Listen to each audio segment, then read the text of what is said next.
Chapter 1139. Second uncle, what do you mean by this? Although Mu Yaja knew what his uncle meant, he still wanted to clarify things. Yaja, I won't hide anything from you. In ancient times, Xianxia is a demoness who seduces the emperor's heart. She's a femme fatale. If you keep her by your side, she'll only become a hindrance to your ambition and a stumbling block. In ancient times, how many emperors lost their empire because of a momentary lust? I don't wish for such a thing to happen to you. So, you have to break up with this woman immediately. You're not allowed to interact with her anymore before you're bewitched by her. Mu Yaja vetoed without hesitation. In his eyes, he had always been very clear about his woman and his career. He would not allow anyone to give him a hint. Even if this person was his second uncle, whom he respected the most, he would not allow it. Because he was very clear about this, he did not wish for anyone to interfere in this matter. Mu Linfeng's eyes flashed with shock and anger. Ha! Yaja, this is the first time you've defied my authority, and it's actually because of a woman. I'm a little disappointed. Mu Yaja's lips curled into a cold smirk. He had no intention of giving Mu Linfeng face. Although his tone was still respectful, the determination in his words could not be ignored. Second uncle, I've always treated your orders like an imperial edict. It's just that there's no room for negotiation in this matter. As for my woman, it's my private matter. I hope you won't interfere in this matter. Mu Linfeng's face turned cold in an instant. Mu Yaja did not seem to be afraid of his cold, knife-like glare. He raised his eyes and met his gaze. His eyes were as calm as still water. After a silent confrontation, Mu Linfeng snorted. Mu Linfeng snorted coldly, his tone revealing a hint of danger. Why don't you take a good look at your current status? You're not young anymore and you've already come this far. I won't let you mess around no matter what. After a pause, he continued. Actually, if it were in the past, I wouldn't have objected to you finding a woman. Furthermore, I know your character very well. You would never break the rules because of a woman. However, the things you've done during this period of time are indeed a bit too much. It's not that second uncle wants to criticize you, but what you've done has truly disappointed second uncle. He was referring to the fact that some time ago, because of Xianxia, he had even exchanged fire with the Song family. Jiang Qiming was especially dissatisfied with this. Even though Song Jinghua didn't say it out loud, he put it into action. As for the development of several plots of land, they had not given their approval for a long time. This caused Di Sheng to suffer a great loss. Of course, Mu Linfeng didn't care about such a small loss. However, in his eyes, Mu Yaja's actions were already out of line. For a long time, the Mu family's territory had been greatly expanded due to the support of various parties. Because of such a trivial matter, Mu Yaja did not hesitate to offend the Mujia. Mu Linfeng was naturally displeased. It was not that he had not warned Mu Yaja, but Mu Yaja did not seem to take it to heart at all. This time, he had summoned him to Morocco in hopes that he could cultivate a relationship with Princess Charlotte. Chapter 1140. If the Mu family could form a marriage alliance with the Morocco royal family, the benefits it would bring to the Mu family would be unprecedented. However, this fellow did not seem to care about this matter at all. Mu Linfeng's dissatisfaction with him had reached its limit. This woman is very dangerous. She has no background and no power. She'll only be a burden and a stumbling block if she stays by your side. She won't benefit you at all. Mu Linfeng's words were not without reason. He was worried that if his nephew cared too much about this woman, she would definitely become his Achilles heel. Once a person had an Achilles heel, things would be different. In the past, Mu Yaja was swift and decisive in his actions. His methods were hard and ruthless, and he only cared about benefits and not feelings. This was also why he could become a strong candidate for the position of the Mu family's head. If he had another Achilles heel, it would undoubtedly be fatal. Mu Yaja remained silent and did not say a word. Mu Linfeng spoke again, guiding him patiently. I have to give you a piece of advice. As the saying goes, it's lonely at the top. Many people are coveting your position now. If you make one wrong move, you might lose everything. Since this woman's existence will endanger you, I can't let this matter rest. I can't ignore it. Don't be foolish because you're obsessed with her.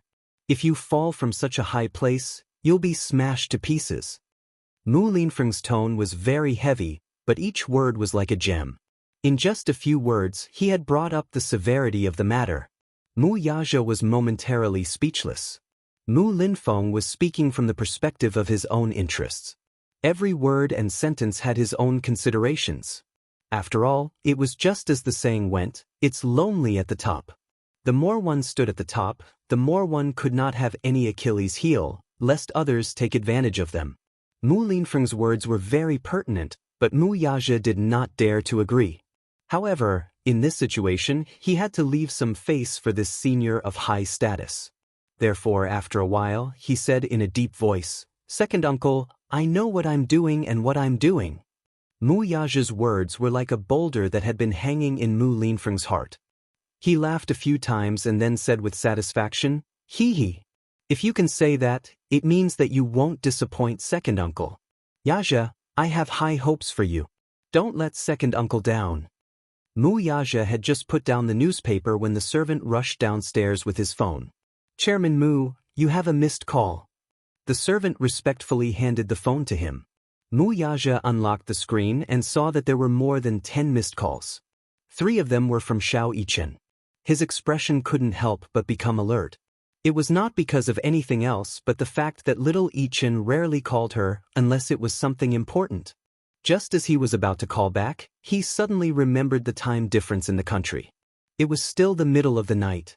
It was probably time for the little fellow to sleep. Therefore, he did not call back immediately. Just as he put down the phone, it suddenly rang. Mu Yaja frowned and picked up the call. On the other end was Qin Zhou's anxious voice. "Chairman Mu, Xianxia is missing." What? He stood up abruptly, only to realize that he was too agitated and attracted Mu Linfeng's attention. Chapter 1141.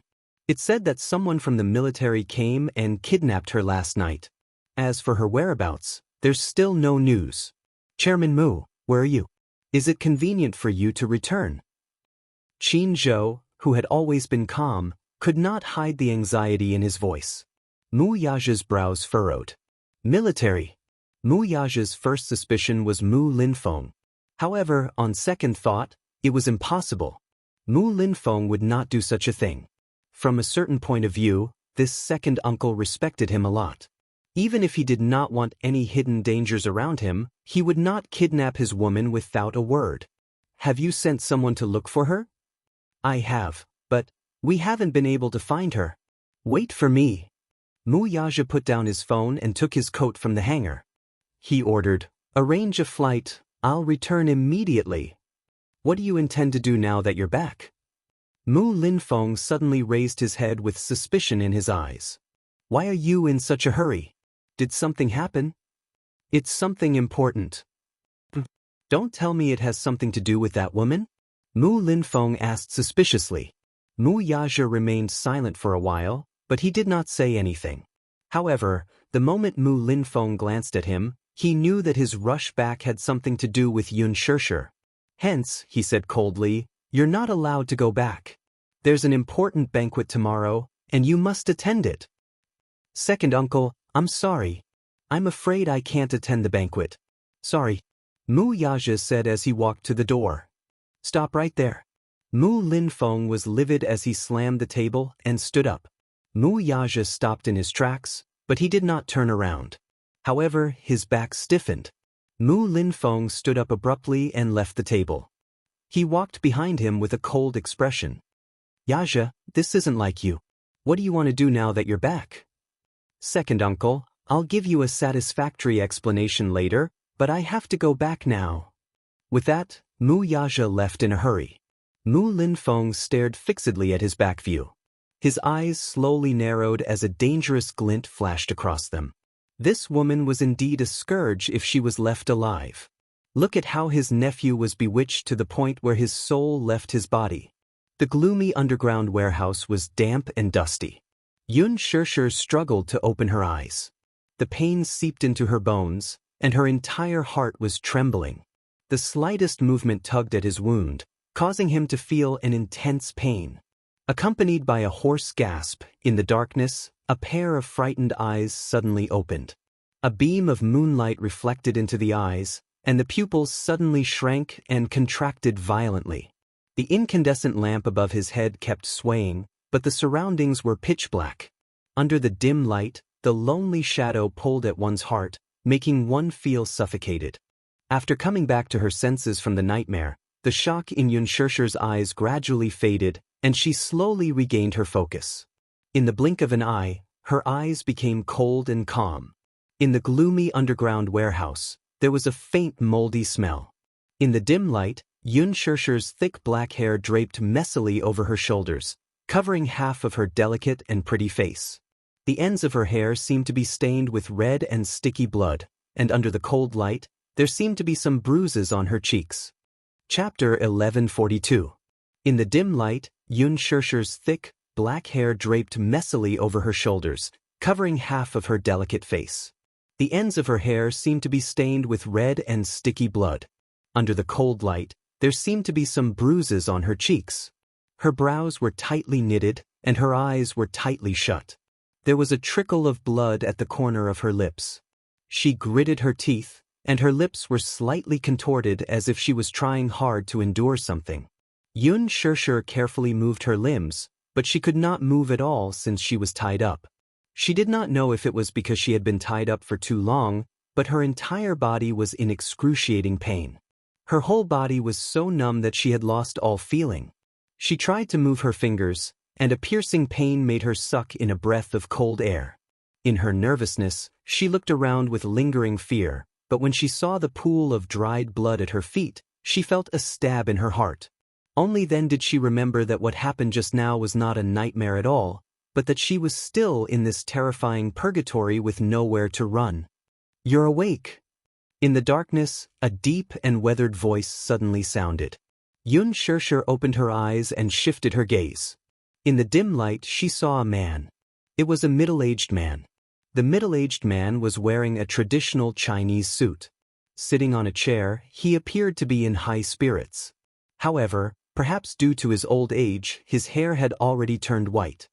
His slightly weathered face could be vaguely distinguished from his handsome brows. When he was young, he was probably a distinguished and talented man.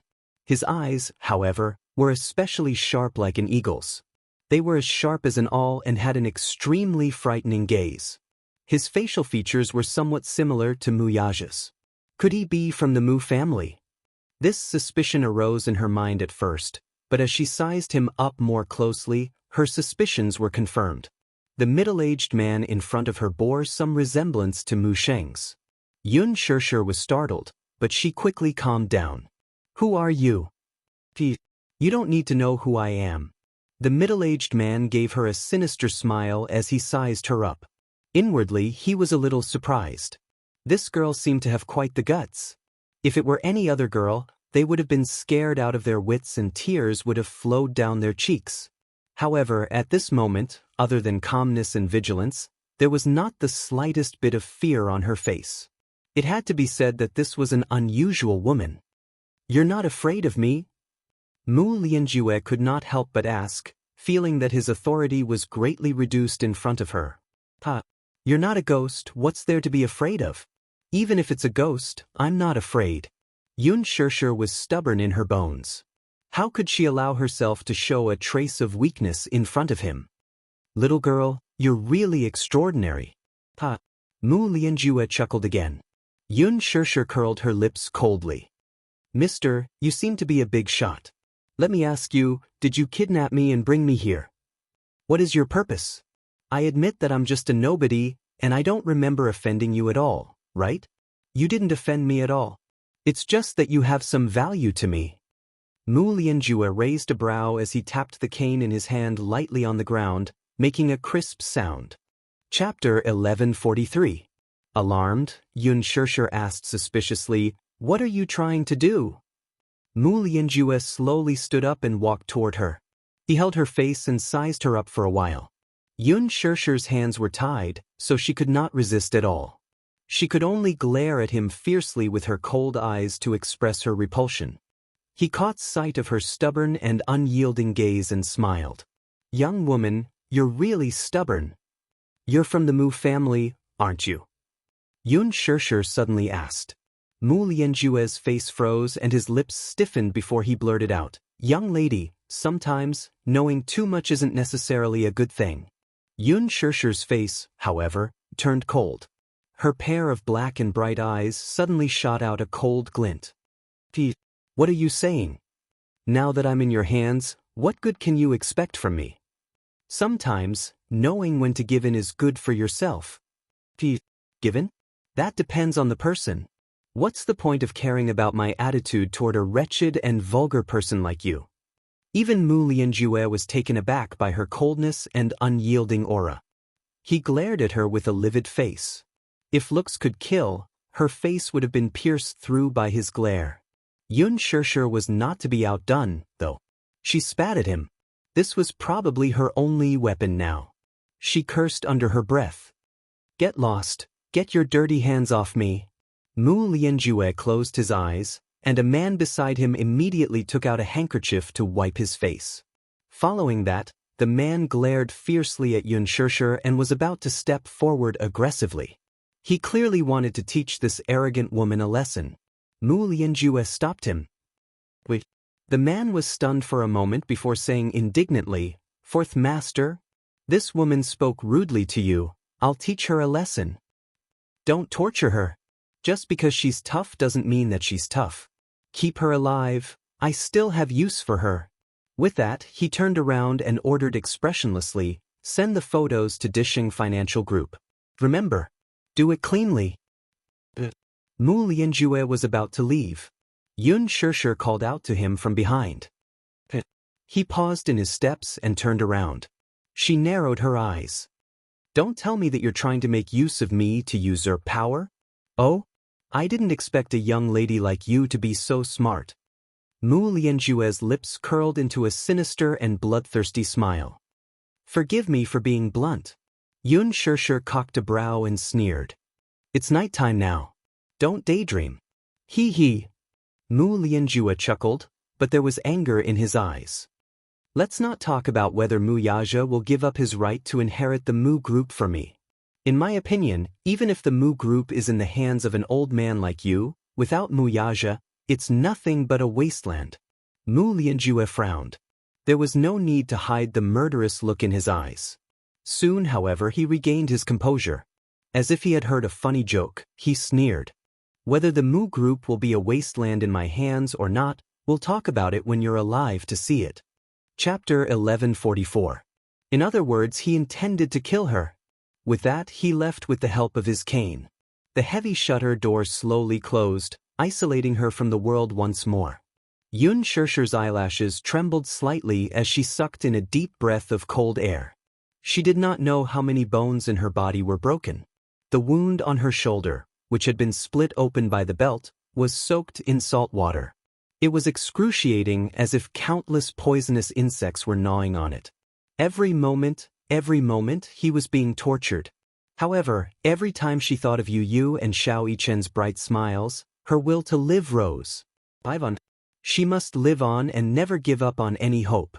She clenched her teeth and slowly closed her eyes. Early morning. A servant knocked on the door. Young master, it's time to get up. Yu sat on the bed and got up abruptly. He did not sleep for the entire night. His physical fatigue could not overcome his nervous state of mind. He tossed and turned in bed and kept his eyes open until dawn. Finally, it was 7:15. He changed into his school uniform, packed his bag, and walked out of his room. After pondering for a moment, he walked to Mu Yichen's room. He pushed the door, only to find it locked from the inside. It seemed that Mu Sheng had already returned to his room to rest. He looked around until he was sure that no one was around before he gently knocked on the door. Soon, light footsteps were heard from the other side of the door. Mu Yichen knocked on the door 3 times in response. It was a tacit signal between the two children. Mu Yichen, too, could not sleep peacefully the entire night. Even when dawn broke, he was still in a state of panic. Is that you? Xiaoyichen's uneasy voice sounded from the other side of the door. Yes. It's me. The door seems to be locked from the inside. You tried again. Sure enough, the door was locked from the inside. I know. Mu Yichen said gloomily, you should be going to school soon. Be careful. Yu paused and asked worriedly, are you okay? I'm worried about you. Inside the room, Mu Yichen leaned against the door as his lips curled into a gentle smile. His heart was filled with joy. Don't worry, I'm your brother. It's my responsibility to protect you and Mommy. Yu's lips curved into a faint smile. Don't worry, I will definitely find Mommy. Before that, you have to protect yourself and be vigilant. I'm worried that if you impersonate me, something bad will happen to you. Don't worry about me, you have to be careful too. Yu suddenly heard footsteps coming from the corridor. She immediately said in a low voice, someone's coming. I'll leave first. Yu hurried to the staircase, but she bumped into Mu Wanru, who happened to be coming upstairs. When Mu Wanru saw him, she couldn't help but smile. She greeted him naturally as usual. Xiao Yichen, you're awake. I'm awake. Yu rubbed her eyes. She opened her eyes and called out, Mommy. She was extremely reluctant to call out to Mommy. Mu Wanru, however, was stunned. It wasn't because of anything else. It was because Mu Yichen was usually exceptionally cold when he saw her. If she didn't ask him to, he rarely called her Mommy of his own accord. But now, why? Yu noticed that her expression was a little strange. She was worried that if she said too much, she would give herself away. Hence, she said, I'll go downstairs first. Then, she carried her bag and skipped downstairs. Chapter 1145. Mu Wanru furrowed her brows but did not think much of it. Instead, she walked to Mu Yichen's room and turned the doorknob. The door was locked from the outside, so she needed a key. Only then did she feel more at ease. After breakfast, the chauffeur sent Yun Tianyu to school. It was a smooth journey. Yu tried his best to maintain a calm state of mind, so he did not arouse too much suspicion. At the school gate, he confirmed with his peripheral vision that the car had left before he took out his phone and dialed Li Hanlin's number. Agent Li, where are you? I'm at the stationery store's entrance. There's a black Phaeton there. Yun Tianyu shifted his gaze and quickly spotted the Phaeton parked at the stationery store's entrance. He immediately said, drive the car over. But Li Hanlin answered. The Phaeton made a U-turn and steadily stopped beside him. Yu opened the door and got in. Li Hanlin sat in the front passenger seat and looked at him. Only when he saw that he was safe and sound did he slightly relax. Director Yun, I didn't sleep well last night. I was so worried. Yun Tianyu's face only showed a hint of pain when he was in the car. He raised his hand and slowly placed it on his shoulder. The injury there was still a dull pain. His shoulder had been dislocated, and although it had been fixed, but when the cane hit him, the red carved wooden cane actually cracked. It could be seen how deep the strength of the blow was. It was just that, in order to disguise herself as little Yichen, she had to pretend to be normal.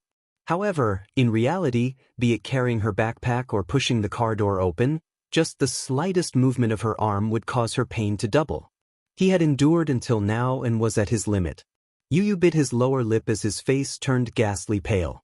Only God knew how he had endured until now. Li Hanlin saw his strange expression and his hand covering his shoulder. He could not help feeling anxious. What's wrong? Are you hurt? Yes. I'm injured. He raised his eyes and ordered, let's go back first. Okay. Li Hanlin immediately ordered the chauffeur to drive off. At the same time, he made a call to the private doctor to rush to the villa. The car sped along. Back at Xianxia Walk, Yu pushed open the door and walked into the living room. The living room was still in the same messy state as last night. Li Hanlin immediately ordered people to clean up. The red carved wooden cane was still on the ground. He picked it up and looked at it. He saw that there were a few cracks in the middle of the cane. He couldn't help but be startled. The doctor soon arrived.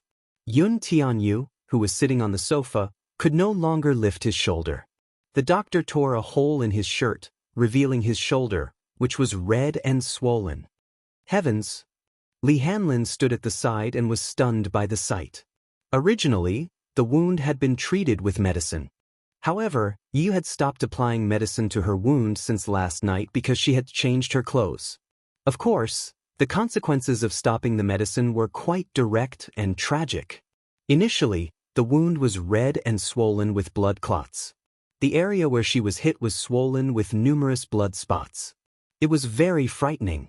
After a night without medicine, the area around the wound was bruised, swollen, and painful. Li Hanlin's eyes were filled with pain when he saw this tragic scene. He could not imagine that Yu had endured such an injury for an entire night. Chapter 1146. Yu did not reply. This was the first time he had seen his wound too. The situation was critical at that time. When Yu saw Mu Xing raise the cane in Yun Shishir's hand, he instinctively rushed forward to protect his mommy. It was really an instinctive reaction. He did not have much time to think. Before his brain could react, his body had already rushed forward like an arrow released from a bow. At that time, Yu only felt a pain in his shoulder. When the cane hit him, he was in so much pain that his vision turned black and he fainted from the pain. A child's physique was not like that of an adult's. His body was not fully developed and could be said to be very fragile. If it were Mu Yaja's physique, this fight might not be a big deal, but for the slender and weak Yu, this cane dislocated his shoulder. However, he was glad that his reaction was fast enough to rush forward. He did not dare to imagine the consequences of Mu Xing's cane hitting his mommy's head if he had reacted a little slower. At the thought of this, a bone-deep hatred surfaced in Yu's eyes, and his gaze became piercingly cold. The doctor first promoted blood circulation and removed blood stasis before applying a hot compress. The pain during this process was indescribable, but Yu endured it. It was extremely painful. He took a few deep breaths and let out a muffled groan, but he still endured it. In the meantime, he took out a USB flash drive containing the data and documents he had copied. He handed it to Li Hanlin and ordered him to track down the license plate number. Even if the hope was slim, he would not give up on any chance. Yu was worried that Mu Wanru had an ulterior motive for kidnapping his mommy. As for what her motive was, he still had not figured it out. However, her next move should be something else. Yu suddenly pondered for a moment. His eyes flashed as if he had thought of something, and he suddenly stood up. His movement was so violent that it affected his muscles and bones. He frowned in pain. Yu hugged his shoulders and sucked in a breath of cold air. Li Hanlin saw his nervous expression and asked tentatively, "President Yun, what's wrong?" "I'm worried." Yu suddenly turned around and glared at Li Hanlin. "I'm worried that Mu Wanru's next target will be me." Li Hanlin was stunned for a moment, then smiled and said, "But, Su Yun, you're safe now. We will protect you, don't worry." Yu frowned. "I'm not worried about me." It was Mu Yichen. Mu residence. Mu Yichen slowly walked to the window and opened the curtains slightly. He looked out and saw that the armed forces guarding the door had changed, but they were still very strict. A black MPV slowly drove into the Mu residence. He recognized it immediately. It was the car that sent him to school. Mu Yichen narrowed his eyes. There was no one in the back seat. It seemed that Yu had successfully escaped. He frowned slightly, but his heart calmed down a little. He returned to the bed and lay down gently. Just as he lay down on the bed, he suddenly heard light footsteps from the corridor. Mu Yichen was startled and opened his eyes immediately. His senses were quite sharp. Therefore, even the slightest movement could be caught by him.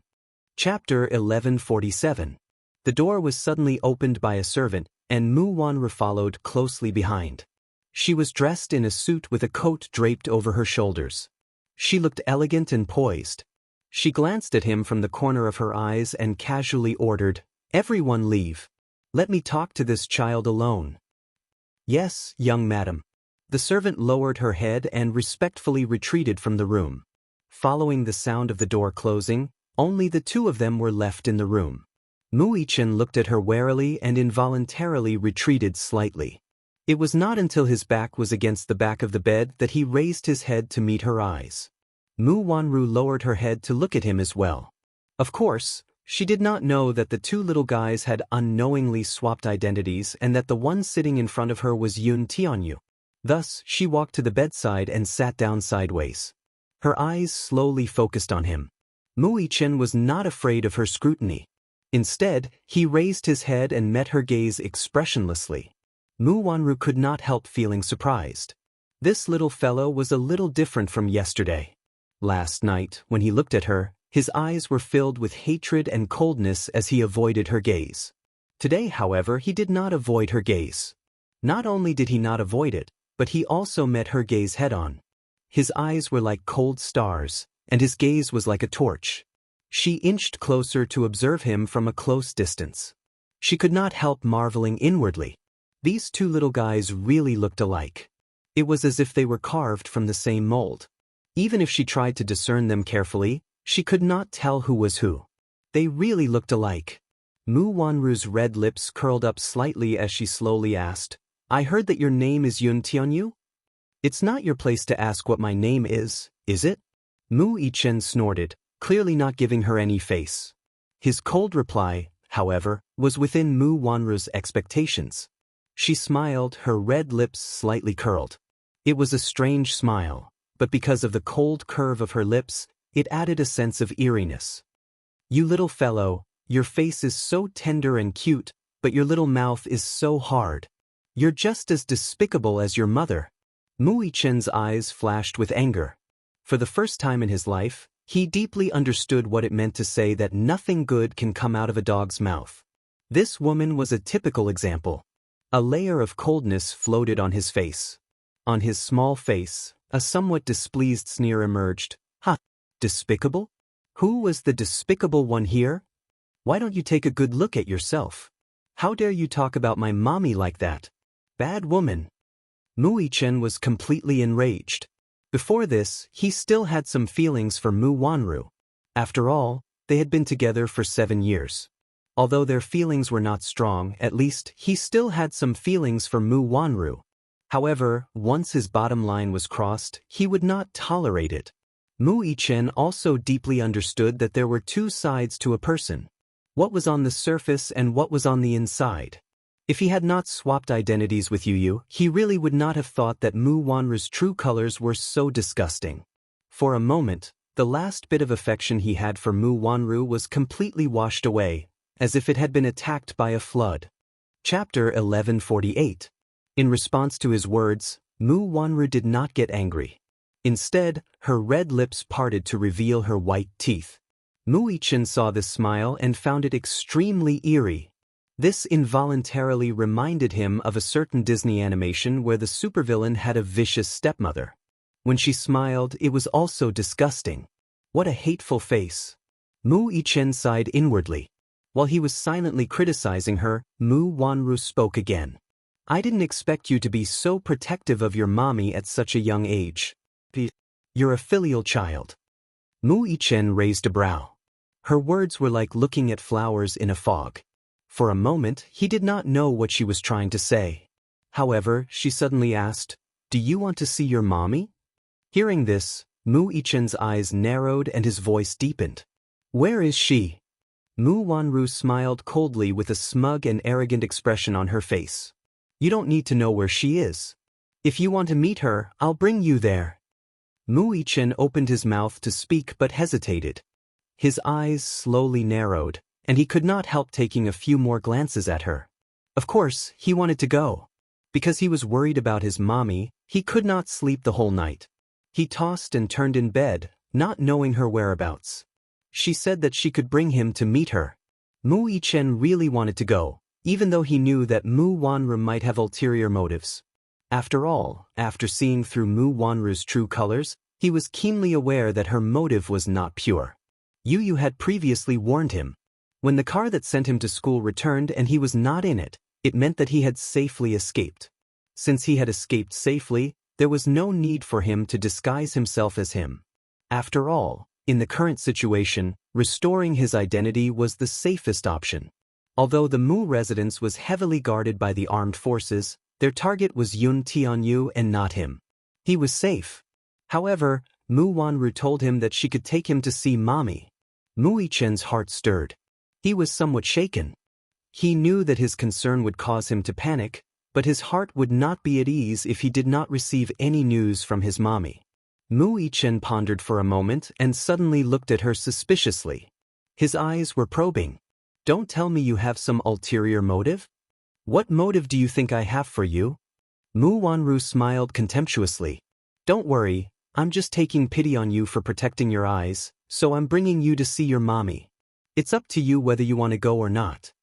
This sentence had the intention of loosening the reins only to grasp them better. Mu Yichen gritted his teeth and said without hesitation, Fine. Take me there. But I'm warning you, don't play any tricks. Mu Wanru sneered. This little rascal actually sternly warned her not to play any tricks. He was just a weak little rascal. What right did he have to warn her? With Mu Wanru's identity, she could naturally enter and leave the Mu residence freely. It was not difficult for her to bring Mu Yichen out of the residence without anyone noticing. The car was very far away from the Mu residence. Mu Yichen was asked to cover his eyes. Cover your eyes. Was she worried that he would remember the route? Chapter 1149. Mu Yichen gave a cold harumph but didn't resist as he covered his eyes. Did she think that by covering his eyes, he wouldn't be able to remember the journey? During field training, he had to travel back and forth in the forest blindfolded without any tools to tell the direction. He was no stranger to this kind of training. Hence, Mu Yichen cooperatively covered his eyes with the blindfold. His cooperation surprised Mu Wanru. This child was too well behaved. But a child was still a child after all. He was so gullible that he took the bait with just a few words. Mu Wanru was so pleased with herself as she lowered her head to look at Mu Yichen's fair and handsome face. Her eyes were suddenly filled with a sinister and cold luster. The moment she thought of how this child was Yun Shirshir's flesh and blood, she couldn't help but want to strangle him to death. As she thought of this, her hands were already moving uncontrollably. Mu Wanru suddenly stretched out her hand and tried to strangle him by the throat. However, before her fingertips could touch his neck, Mu Yichen suddenly turned his hand and raised his hand to hold her hand tightly. His hand was small and tender, but for some unknown reason, when he held her hand tightly, those 5 seemingly delicate fingers contained such a terrifying power. So much so that when he held her hand, he used so much strength that it was as if he wanted to break her fingers. Mu Wanru didn't expect his strength to be so terrifying. Her hand was held tightly by him, and she felt a sharp pain from her forefingers which caused her to scream out in pain. Ah!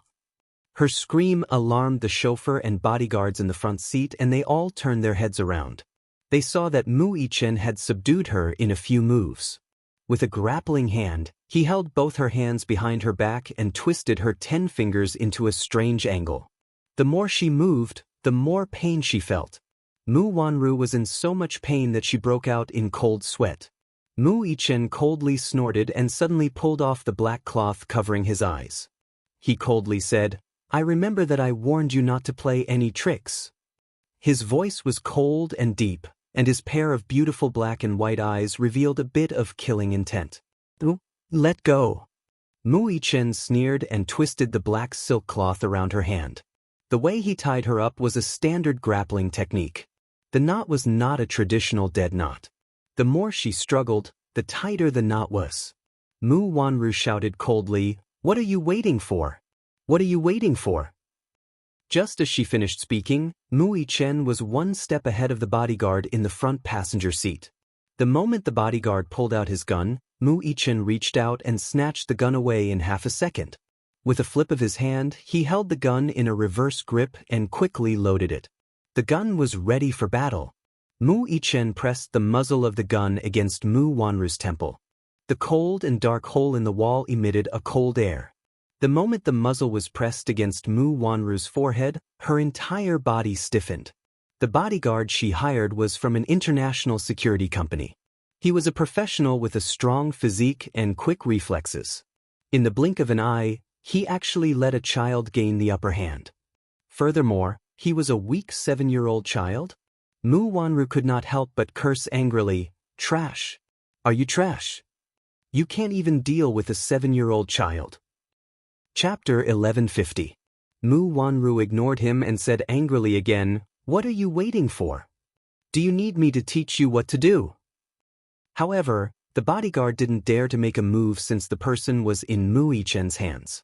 He only stared at Mu Yichen's hands, but he had some doubts in his heart.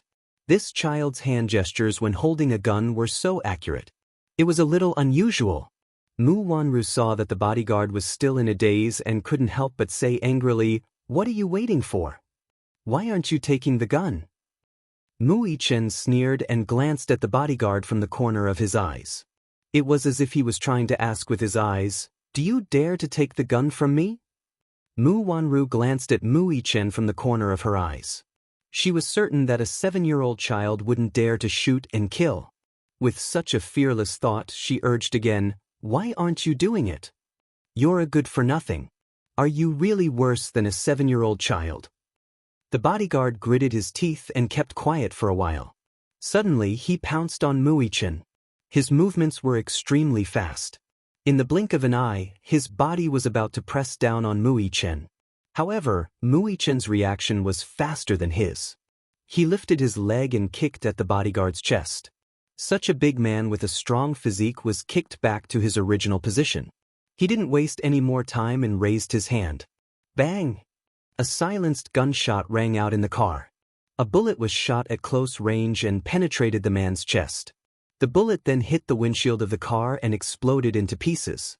As it was shot at close range, the power of the bullet was almost explosive. It blasted a bloody hole in the man's chest. A line of blood splattered out. It splattered all over Mu Wanru's face. At the same time, it also splattered all over the chauffeur.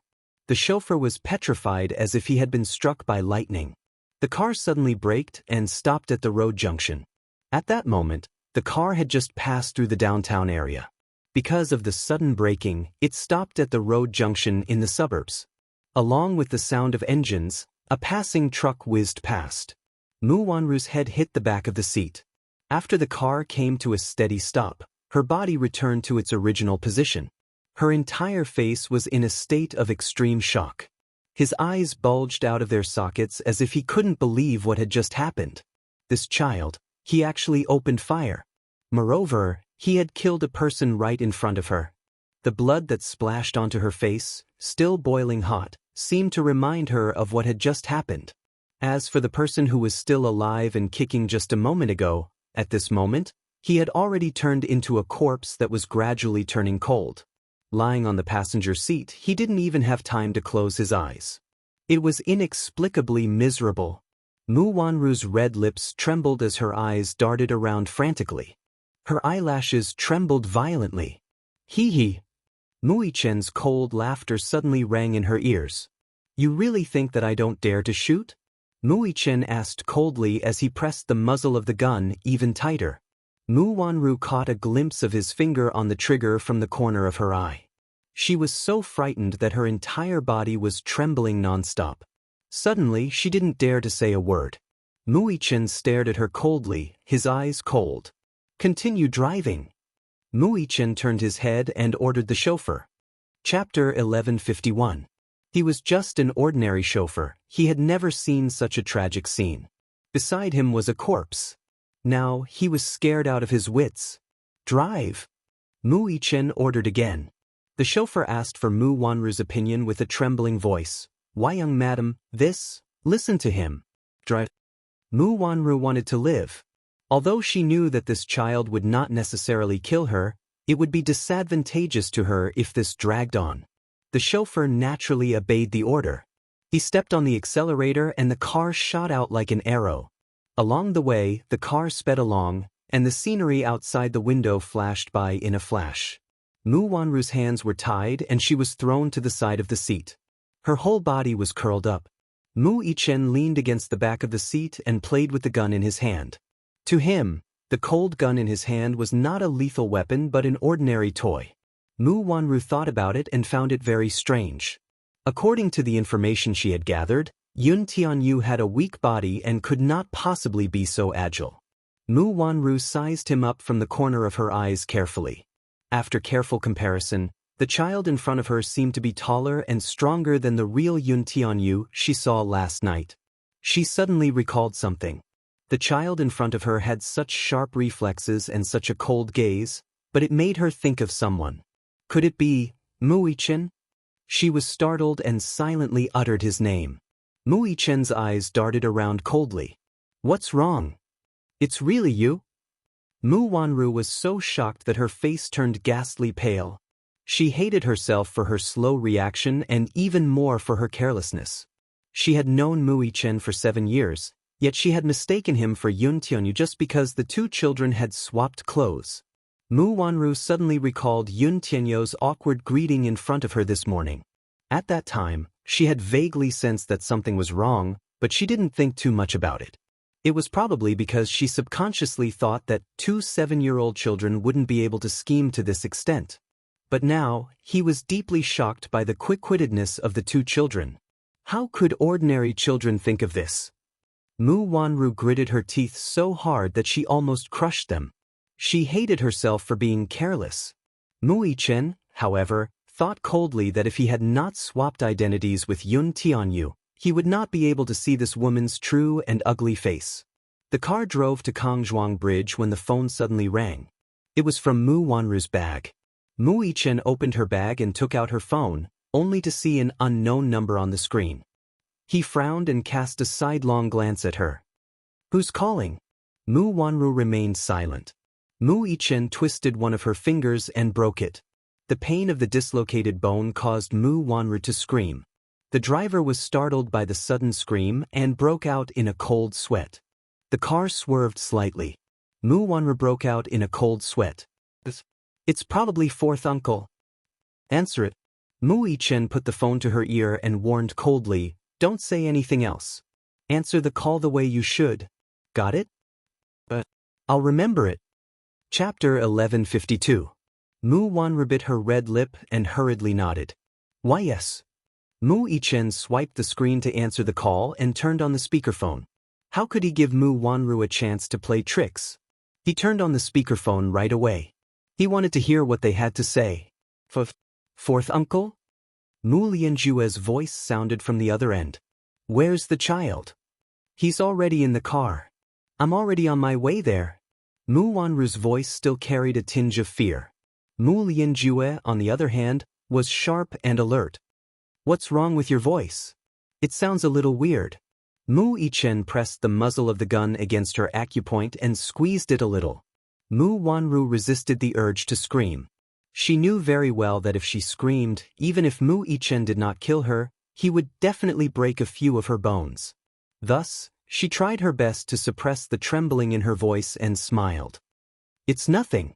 I just caught a cold, so my voice is a little hoarse. Where's Mu Sheng?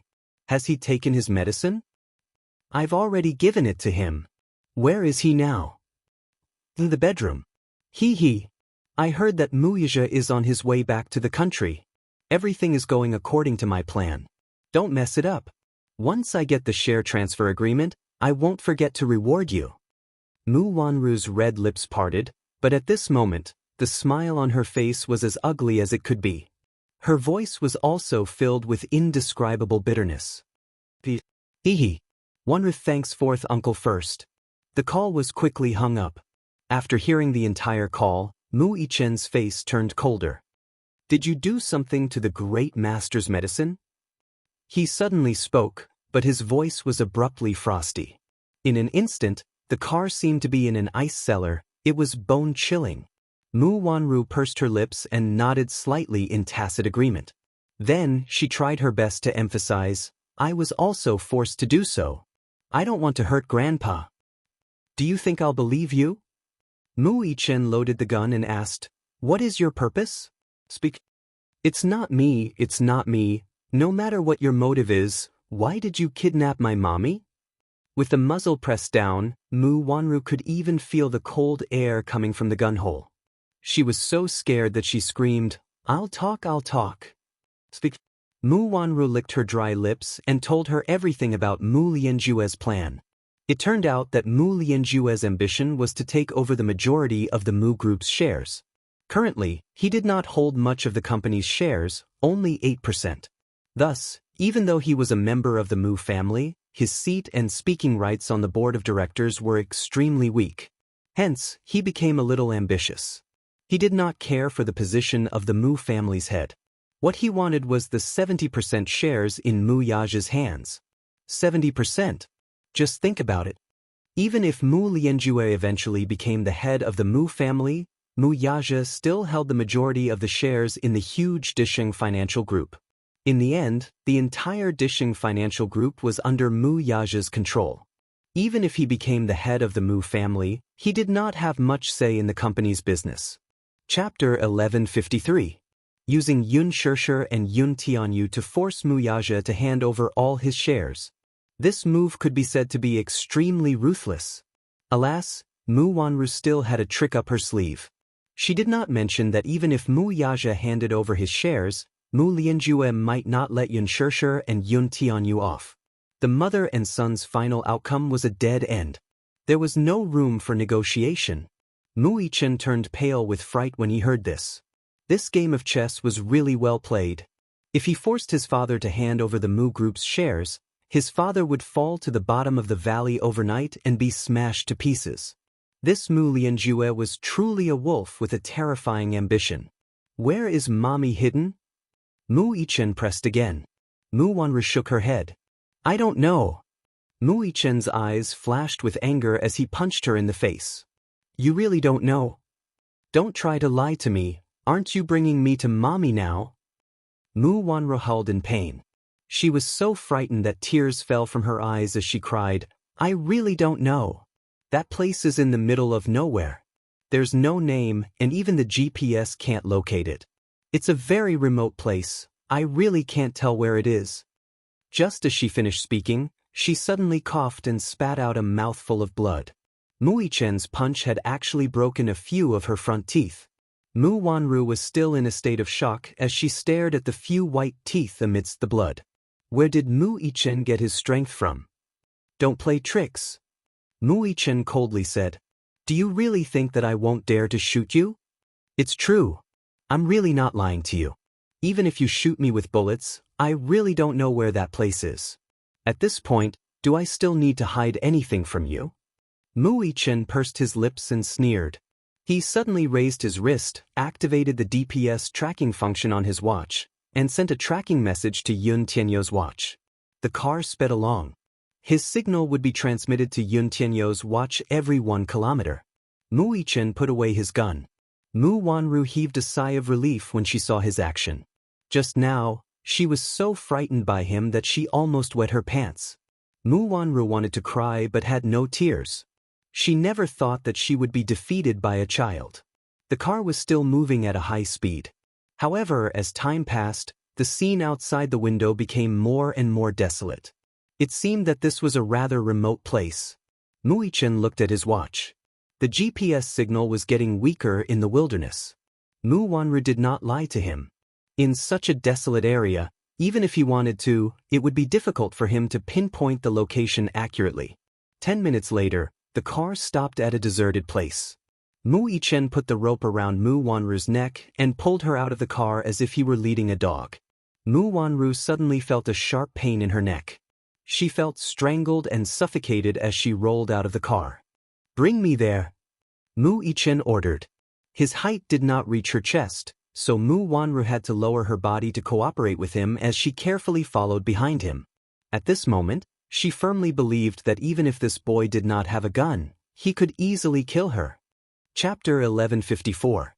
Following Mu Wanru's direction, Mu Yichen arrived at the entrance of the warehouse. He kicked the door open with all his might. Soon, a commotion could be heard from inside. Who is it?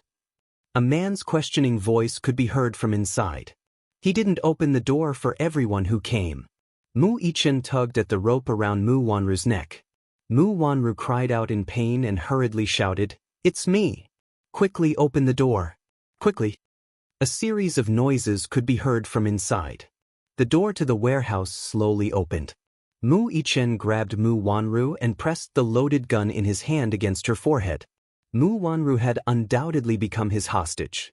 If everything went smoothly, he could use Mu Wanru as an exchange to redeem his mother.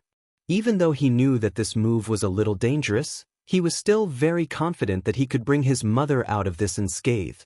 Perhaps, From a certain point of view, Mu Yichen was smart at times, but this intelligence did not seem to be thoughtful enough. Mu Wanru was indeed a hostage in his hands. However, he did not think carefully about whether Mu Wanru or Yun Shishir was more important to Mu Lianjue. To him, Yun Shishir could be exchanged for Mu Yaja's shares. Mu Wanru, on the other hand, was merely a chess piece that was not important to him. Once she lost her value, she was a chess piece that could be casually discarded. She was not worthy of his attention at all. Hence, Mu Yichen's current thinking was a little too naive. Could he use Mu Wanru as a bargaining chip to redeem Yun Shishir? However, at this critical juncture, this was all he could think of. It was still the same saying, too much concern made one confused. In a way, he was not as calm as Yun Tianyu, so it was not easy for him to think so much. The door to the warehouse slowly opened and everyone came out to welcome them. However, when they saw Mu Yichen standing at the door, their gazes fell on Mu Wanru, who was being held by him. They were confused and did not immediately understand the situation. What was going on? Mu Wanru raised her head and saw them. She could not help crying out, "Save? Save her! Quickly save her!" "Shut up!"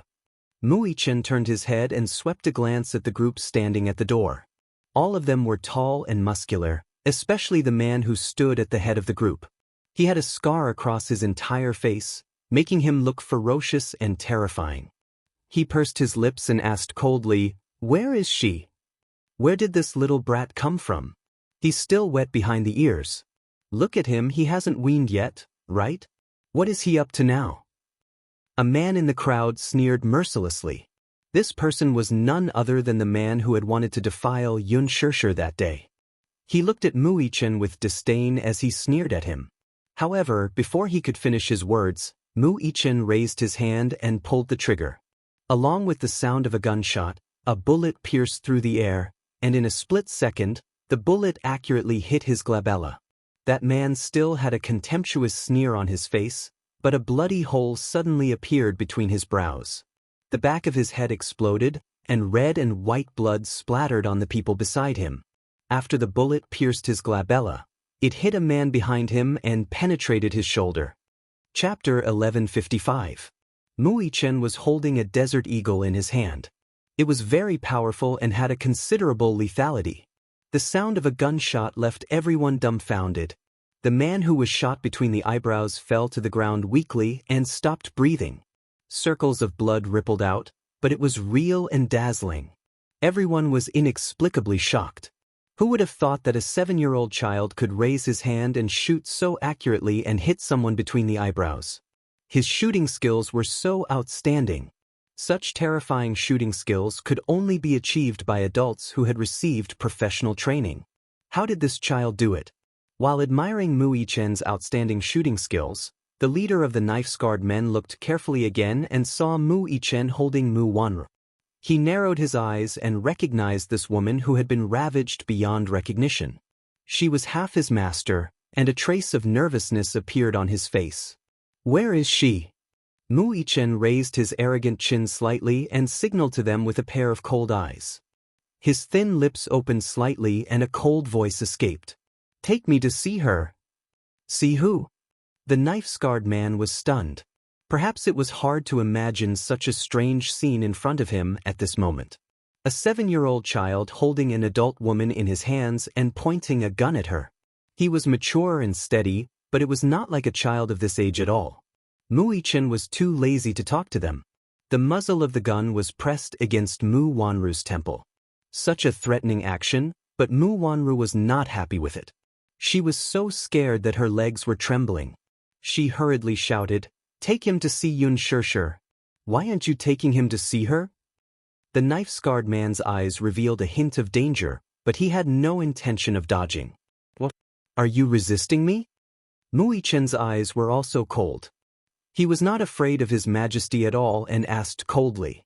Mu Wanru was so shocked that she could not form a coherent sentence. She just kept repeating, "Take him to see her. Take him to see her. He really knows how to shoot. Don't underestimate this kid. He really knows how to shoot." The knife-scarred man's expression changed a little. Then, he turned his gaze and gestured. The crowd slowly opened up a path. Mu Yichen, on the other hand, was very vigilant. He coldly swept his gaze over the crowd and coldly said, "Throw away all your spears, sticks, and knives." Everyone immediately threw their weapons aside and kicked them far away. Mu Yichen scanned the area again and sneered. He quickly raised his wrist and pulled the trigger. The bullet whizzed through the air and hit the pistol that the scarred man had carefully hidden. Pang! Sparks flew in all directions from the friction of metal. He threw the pistol on the ground as if it was scalding his hand. There was a bloody mark on his palm. It was grazed by the whistling bullet. This child, how extraordinary! He secretly sighed in his heart, but he never expected that this child not only had good marksmanship, but also extremely sharp observation skills. Do I need to repeat the names of the others? Mu Yichen pointed the gun at another man who looked uneasy. "You in your pants, gun." The man quivered. Then, as if he was throwing away a hot potato, he took out the pistol hidden in his pants pocket and threw it aside. When the others saw this, they also threw away their hidden guns and ammunition far away. "Are you satisfied now?" The knife-scarred man said fiercely. He seemed to be gnashing his teeth. Chapter 1156. Mu Yichen narrowed his eyes. Only after confirming that there were no more lethal weapons on them did he slowly walk up to them. The tip of his toe hooked the gun that the scarred man had just thrown to the ground and caught it. "You, bring me there. The rest of you, get lost." Mu Yichen gave his order again. Everyone looked at each other, but the scarred man sneered. "All of you get lost. Do you hear me?" Thus, the rest moved to the side. Only then did Mu Yichen walk up and point at the scarred man. "Bring me there. I'm warning you, don't play any tricks." "You little rascal, you're so powerful, how would I dare to play any tricks?" The scarred man said this, but it was unclear whether it was sarcasm or mockery. If Yun Tianyu were present at this moment, he would definitely have more considerations. For example, with Mu Lianjue's means and power, why would he only assign this mob to guard an important person? There should be a large group of armed men around. Alas, Mu Yichen did not think so much. He was anxious to see Xianxia, so he did not think about why there were only a few ruffians guarding such a huge warehouse. He followed the scarred man inside. The heavy shutter door slowly closed behind them as the three entered the warehouse. Only a small incandescent lamp was lit in the huge warehouse. The whole place was dark, heavy, and airtight. There was only a small skylight for ventilation. In the dim light, the air was filled with dust. Mu Yichen was on his guard again.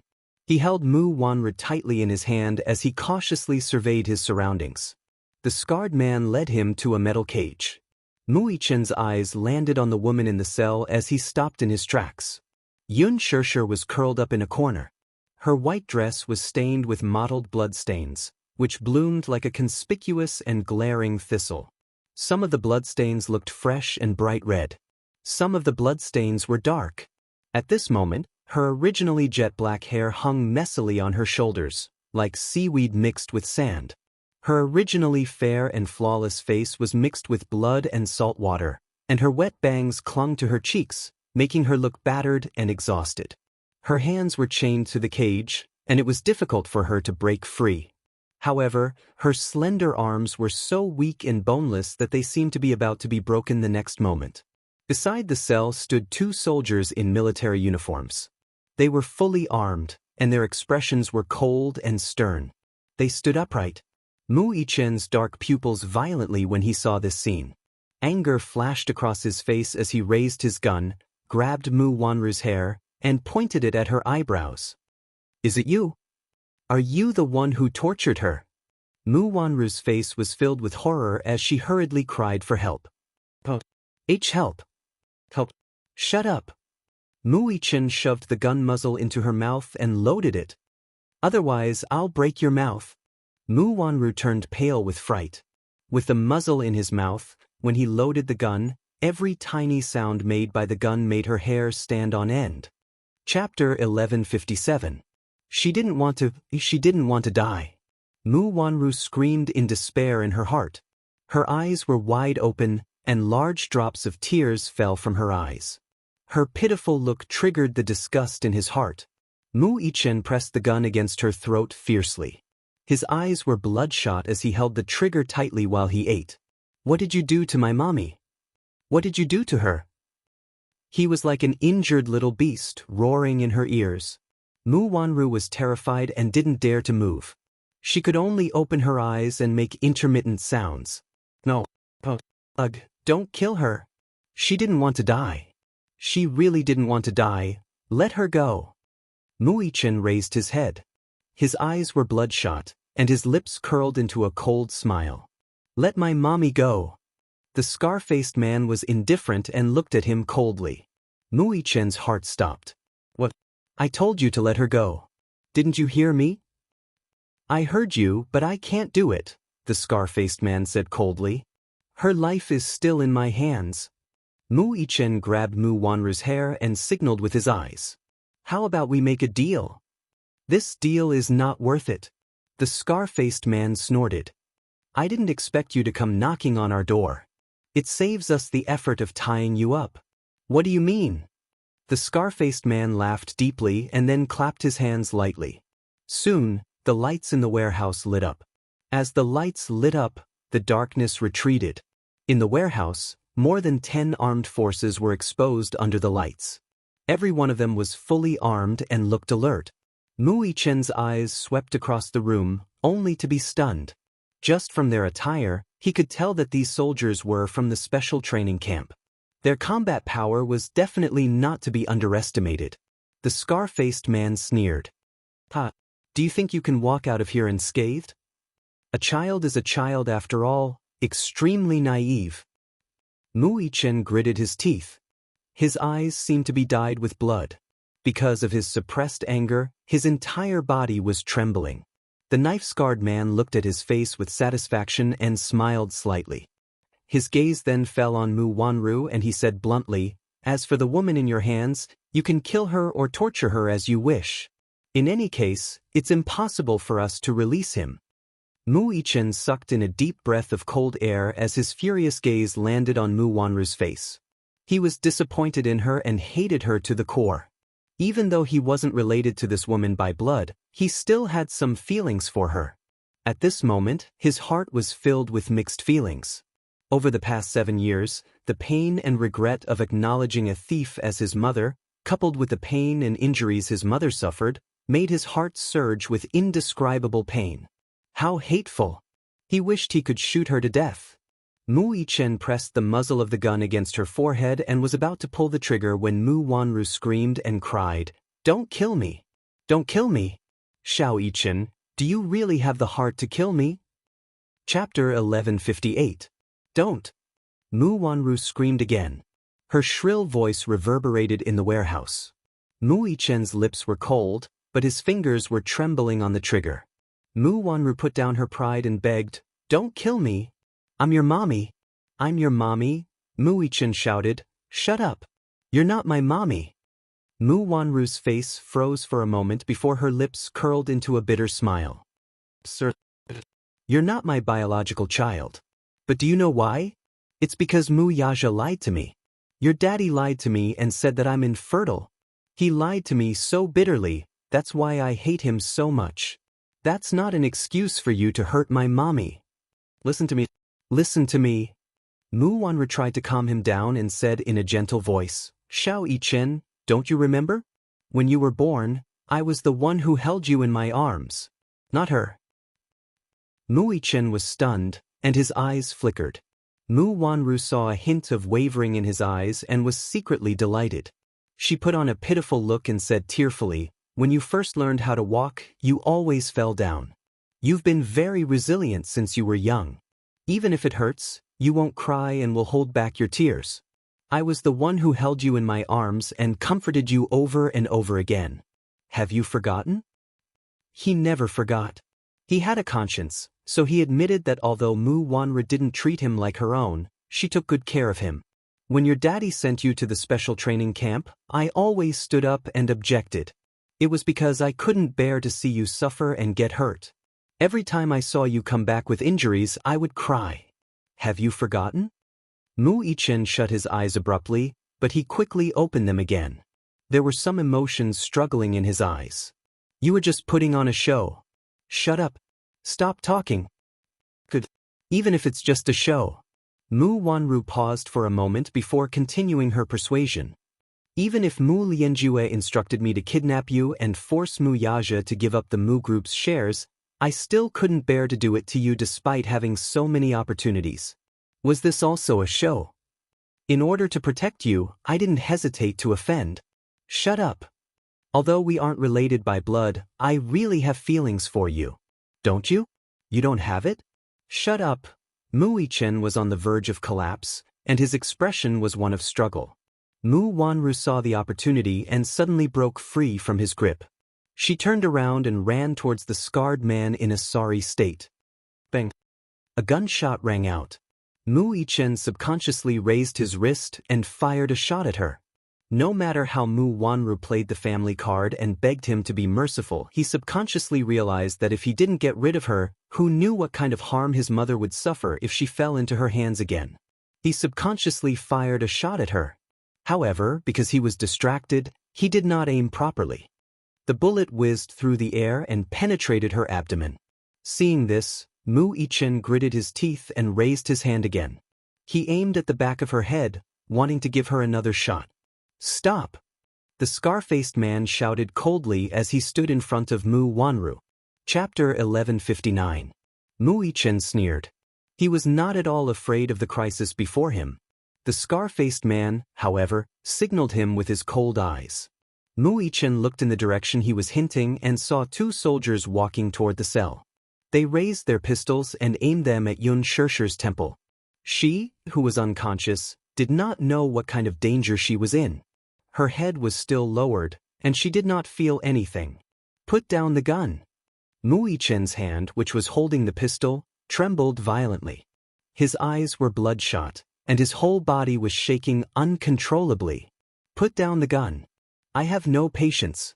This is my last warning or else. No! Mu Yichen gritted his teeth and slowly threw the gun to the ground. Kick it over here. The scar-faced man threatened again. Kick the gun over here. Mu Yichen stretched out his leg and kicked the gun to the side. A soldier behind him strode forward, raised the gun in his hand high, and hit the back of his neck hard. Mu Yichen only felt a numbing sensation as if he had been electrocuted. His vision turned black, and he fainted, unconscious. A Bentley slowly drove into the Mu residence. Mu Yaja alighted from the car and was surprised to see the armed forces heavily surrounding the entrance. He frowned and quickly strode into the residence. Young master, you're back. Where's Grandpa? Master, he's upstairs. He hasn't woken up yet. It's already afternoon. Why isn't he awake yet? Mu Yaja said as he walked upstairs. When he pushed open the door, he saw Mu Sheng lying on the bed. His face was pale and lifeless. His heart skipped a beat. He walked over and held his face, squinting his eyes. How long has he been asleep? Young master, master drank his medicine at 3 in the morning and fell asleep. Mu Yaja frowned. He bent down slightly and called out, Grandpa! Grandpa! Mu Sheng did not wake up, though, and there was no reaction. Instead of saying that he was in a deep sleep, it was more like he was dead. There was no sign of life at all. If not for his feeble breathing, Mu Yaja would really suspect that he had passed away just like that. Where's the doctor? Call the doctor over. He raised his head and ordered. Soon, the private doctor rushed over. Take a look at him. What's going on? Yes, yes. The doctor did not dare to delay and went forward to check. Mu Yaja walked to the side and dialed Mu Yichen's number, but the latter's phone was switched off. At this time, school should be over. Why is his phone? Just as he was wondering, the chauffeur rushed over. When he saw him, he was stunned for a moment before he hurriedly reported, Young master, bad news. Young master is missing. Missing. What? The kindergarten teacher said that she didn't see the young master in the morning and I didn't pick him up after school. You didn't see him enter the school gate? I saw him enter the school gate with my own eyes. The chauffeur hurriedly explained, looking aggrieved. He's in a coma. We need to send him to the hospital immediately. Poisoned? Yes. Master's lips are purple, his body is stiff, and his face is ashen. These are typical symptoms of poisoning. We need to send him to the hospital immediately. Mu Yaxia frowned from the headache. His voice was terrifyingly cold. Send him to the hospital quickly. Chapter 1160. Mu Yaxia's chest heaved up and down as he walked to the door. How did the Mu family fall into chaos in just 2 days of being overseas? ***. He had let his guard down. Mu Sheng was hurriedly sent to the hospital. Mu Yaxia got into the car and instructed the chauffeur to rush to the company. On the other end, Minyu called. Boss, are you back in the country? Yes, I'll be there soon. Okay, I'll wait for you there, then. His tone was urgent and nervous, but he did not tell him what was going on. In fact, he had just received an anonymous letter. When he opened it, he saw a few shocking photos. He hurriedly called Mu Yaxia to report the situation. However, he was afraid that he would get nervous if he heard it. To ensure his boss's safety, he forcibly suppressed his nervousness. At the same time, Yun Tianyu, who was frowning at Leji's headquarters, received a GPS location message from Mu Yichen. When Mu Yichen sent the location, he also used his watch's voice function to send a 10-second message. Yu, follow the GPS location I sent you and find the place where Mommy is hidden. Once he received the message, he immediately logged into the system. His fingers flew across the keyboard as he entered a series of commands. An interface popped up on the screen. He logged in and searched.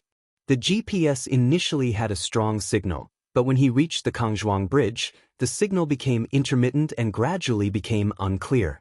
Even if he used advanced technology, he could not pinpoint the location clearly.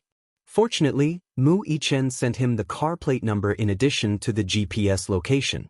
Yun Tianyu investigated the car plate number and simulated a route based on the car's driving record. However, this route was completely cut off when it reached the Kangzhuang Bridge. What's going on? Yu squinted his eyes. He pulled up the satellite map of that area and entered the coordinates. Unexpectedly, after the Kangzhuang Bridge, the area was barren and uninhabited. There was a farm in this area. Later, because the city government wanted to build an industrial park, the farm was demolished. However, halfway through the construction of the industrial park, the entire city protested. Many citizens jointly submitted a petition to cancel the construction of the industrial park. The ecological environment in Jingdu was very bad, and the smog was very bad. If an industrial park was built, wouldn't the pollution be even worse? Due to the protests of the entire city, the project was temporarily put on hold. Later on, the main government withdrew their investment and looked for a new location. Just like that, this area was abandoned. But at the very least, they had locked onto an area and had a clear direction. Yun Tianyu looked at the map outlined with red lines on the screen. This area was at least several 100,000 square meters. They could only find the exact location by doing a carpet search. This was a rather huge project. Director Yun. Li Hanlin knocked on the door and entered. Yun Tianyu raised his head with a frown. What's wrong? He said slowly, the mercenaries sent by the Hurricane Group have arrived in the capital. All right, take me there. Just as Yun Tianyu stood up, Li Hanlin suddenly said in a low voice, this time, Hurricane Group has sent another person. The chief commander of Hurricane Group, Gong Jie. Chapter 1161. Hurricane Group was a familial arms group. Its 3 chief commanders, Gong Jie, Xianxia, and Yilan, were all legendary figures. Gong Jie, in particular, was one of them. He was the core member of Hurricane Group's top management. He was in charge of the arms market in North America and Europe and was fully in charge of the European market. He was a very decisive person. It was said that Gong Jie was the crown prince of Hurricane Group. His father, Gong Xiaoying, was the founder of Hurricane Group. He used to be a smuggler and was now the king of arms who controlled half of the arms market. Gong Jie was only 12 years old when he made his debut. To train him, Gong Xiaoying put the North American market under his name. In just 3 years, he had become a formidable figure. Now, he was in his 20s, But with his cold and unique methods, he was already the leader of Hurricane Group. He was also the core member of Hurricane Group's Deva project. He had a group of super powerful mercenaries under him. Mercenary Paradise, which was under Hurricane Group, was also established by him. He was quite a legendary figure. Yun Tianyu frowned slightly. Was he not in charge of the European market? Why was he here? He could not help feeling puzzled. Seeing his puzzled expression, Li Hanlin raised his brows and smiled. It's probably because the Hurricane Group wants to probe Mr. Yun's background. That's why they sent such a big shot here. Where are they now? Li Hanlin answered in a low voice, Mazel Private Airport. Let's go. His lips curled into a nonchalant smile. I'll go meet this rumored big shot. Mazel Private Airport. When Yun Tianyu and Li Hanlin arrived, an armed transport plane was already parked at the airport. More than 10 mercenaries alighted from the plane. They were tall and burly and were fully armed. Just as Yun Tianyu stepped out of the car, he heard the sound of a helicopter's propeller cutting through the air above him. He raised his head and saw an armed helicopter slowly hovering in the air a few times before landing steadily on the tarmac. The cabin door opened, and 5 mercenaries walked out one after another. After a while, a young man in a military windbreaker slowly walked out of the plane. Yun Tianyu looked over. In the fierce wind, the young man was wearing a snow-white military windbreaker. His sleeves were fluttering in the wind. His white military suit made him look tall and straight. This person seemed to be very fond of the color white. With a white military cap, a white military jacket, and snow-white military boots, he looked very handsome. The man slowly raised his face, and a handsome face fell into his eyes. Initially, he thought that Gong Jie was of European descent. However, she did not expect him to be an Asian man. She had a head full of neat and tidy silvery hair, and her face was as thin as a knife. Especially the curve of her lower jaw, it was so beautiful that it looked like a fine brushwork. The man had a face that seemed to be exquisitely sculpted. His facial features were exquisite and well-defined, as if they were carved by a knife. His eyebrows were handsome, and his eyes were like cold stars. His eyebrows and eyes were extremely beautiful. His long and narrow eyes revealed a bit of evil and arrogance. His black and white eyes were clear, without any impurities. They were as elegant as an ink painting. Chapter 1162. The man was unexpectedly young. From his facial features alone, one could tell that he was in his early 20s. He had the handsomeness and cleanness of a young man. Even if it was a man, he would probably be deeply impressed by this beauty that had nothing to do with gender. Even though his handsomeness was in between the sexes, with a hint of androgynous feminine beauty, his beauty was destructive. His deep-set and perfect facial features, as well as his elegant bearing, especially his every frown and smile, revealed his extraordinary aristocratic temperament. He even had the demeanor of a king who looked down on all living things. This kingly demeanor could be seen from his appearance. It was as if he was the ruler of the world. It was natural, cold, arrogant, and evil. There was a cynical smile on his lips. It was just an occasional glance, but it revealed a sense of aggressiveness and sharpness. Yun Tianyu's gaze slowly landed on his face, and he was secretly shocked. A hint of surprise surfaced on his face. What surprised him was that this man's features were shockingly similar to Yun Shishir's. His eyes, in particular, were 70% similar. The difference, however, was that Yun Shishir's eyes were beautiful and charming, while his were devilish and wild. His brows furrowed deeply, and he could not help but suspect the man's identity. At the side, Li Hanlin bent his head and whispered in his ear, "Director Yun, this man can't be the rumored second Master Gong, right?" Second Master Gong. The leader of Hurricane Group, Gong Xiaoying, had a total of 4 children. Gong Jie, on the other hand, was ranked second, so everyone respectfully addressed him as Second Master Gong. Yun Tianyu narrowed his eyes and said in a low voice, "I've never seen Gong Jie's real appearance." As the core figure of Hurricane Group, few people knew of Gong Jie's real appearance, but judging from this man's extraordinary demeanor, he was most likely Second Master Gong himself. The two groups of people gathered together. Sure enough, This man in white military attire was none other than Gong Jie himself. Gong Jie and Yun Tianyu looked at each other. The two of them stood facing each other. Gong Jie sized up the little munchkin in front of him who only reached his waist with interest. For a moment, he couldn't help but find it interesting. Thus, he elegantly squatted down, his beautiful and deep eyes looking deeply at the little munchkin. In the depths of his dark eyes, there was a flash of surprise. He couldn't help but smile as he slowly extended his hand. I didn't expect the legendary military genius to be only 6 years old. Gong Jie's lips curled into a smile. Yun Tianyu? If he remembered correctly, it should be this name.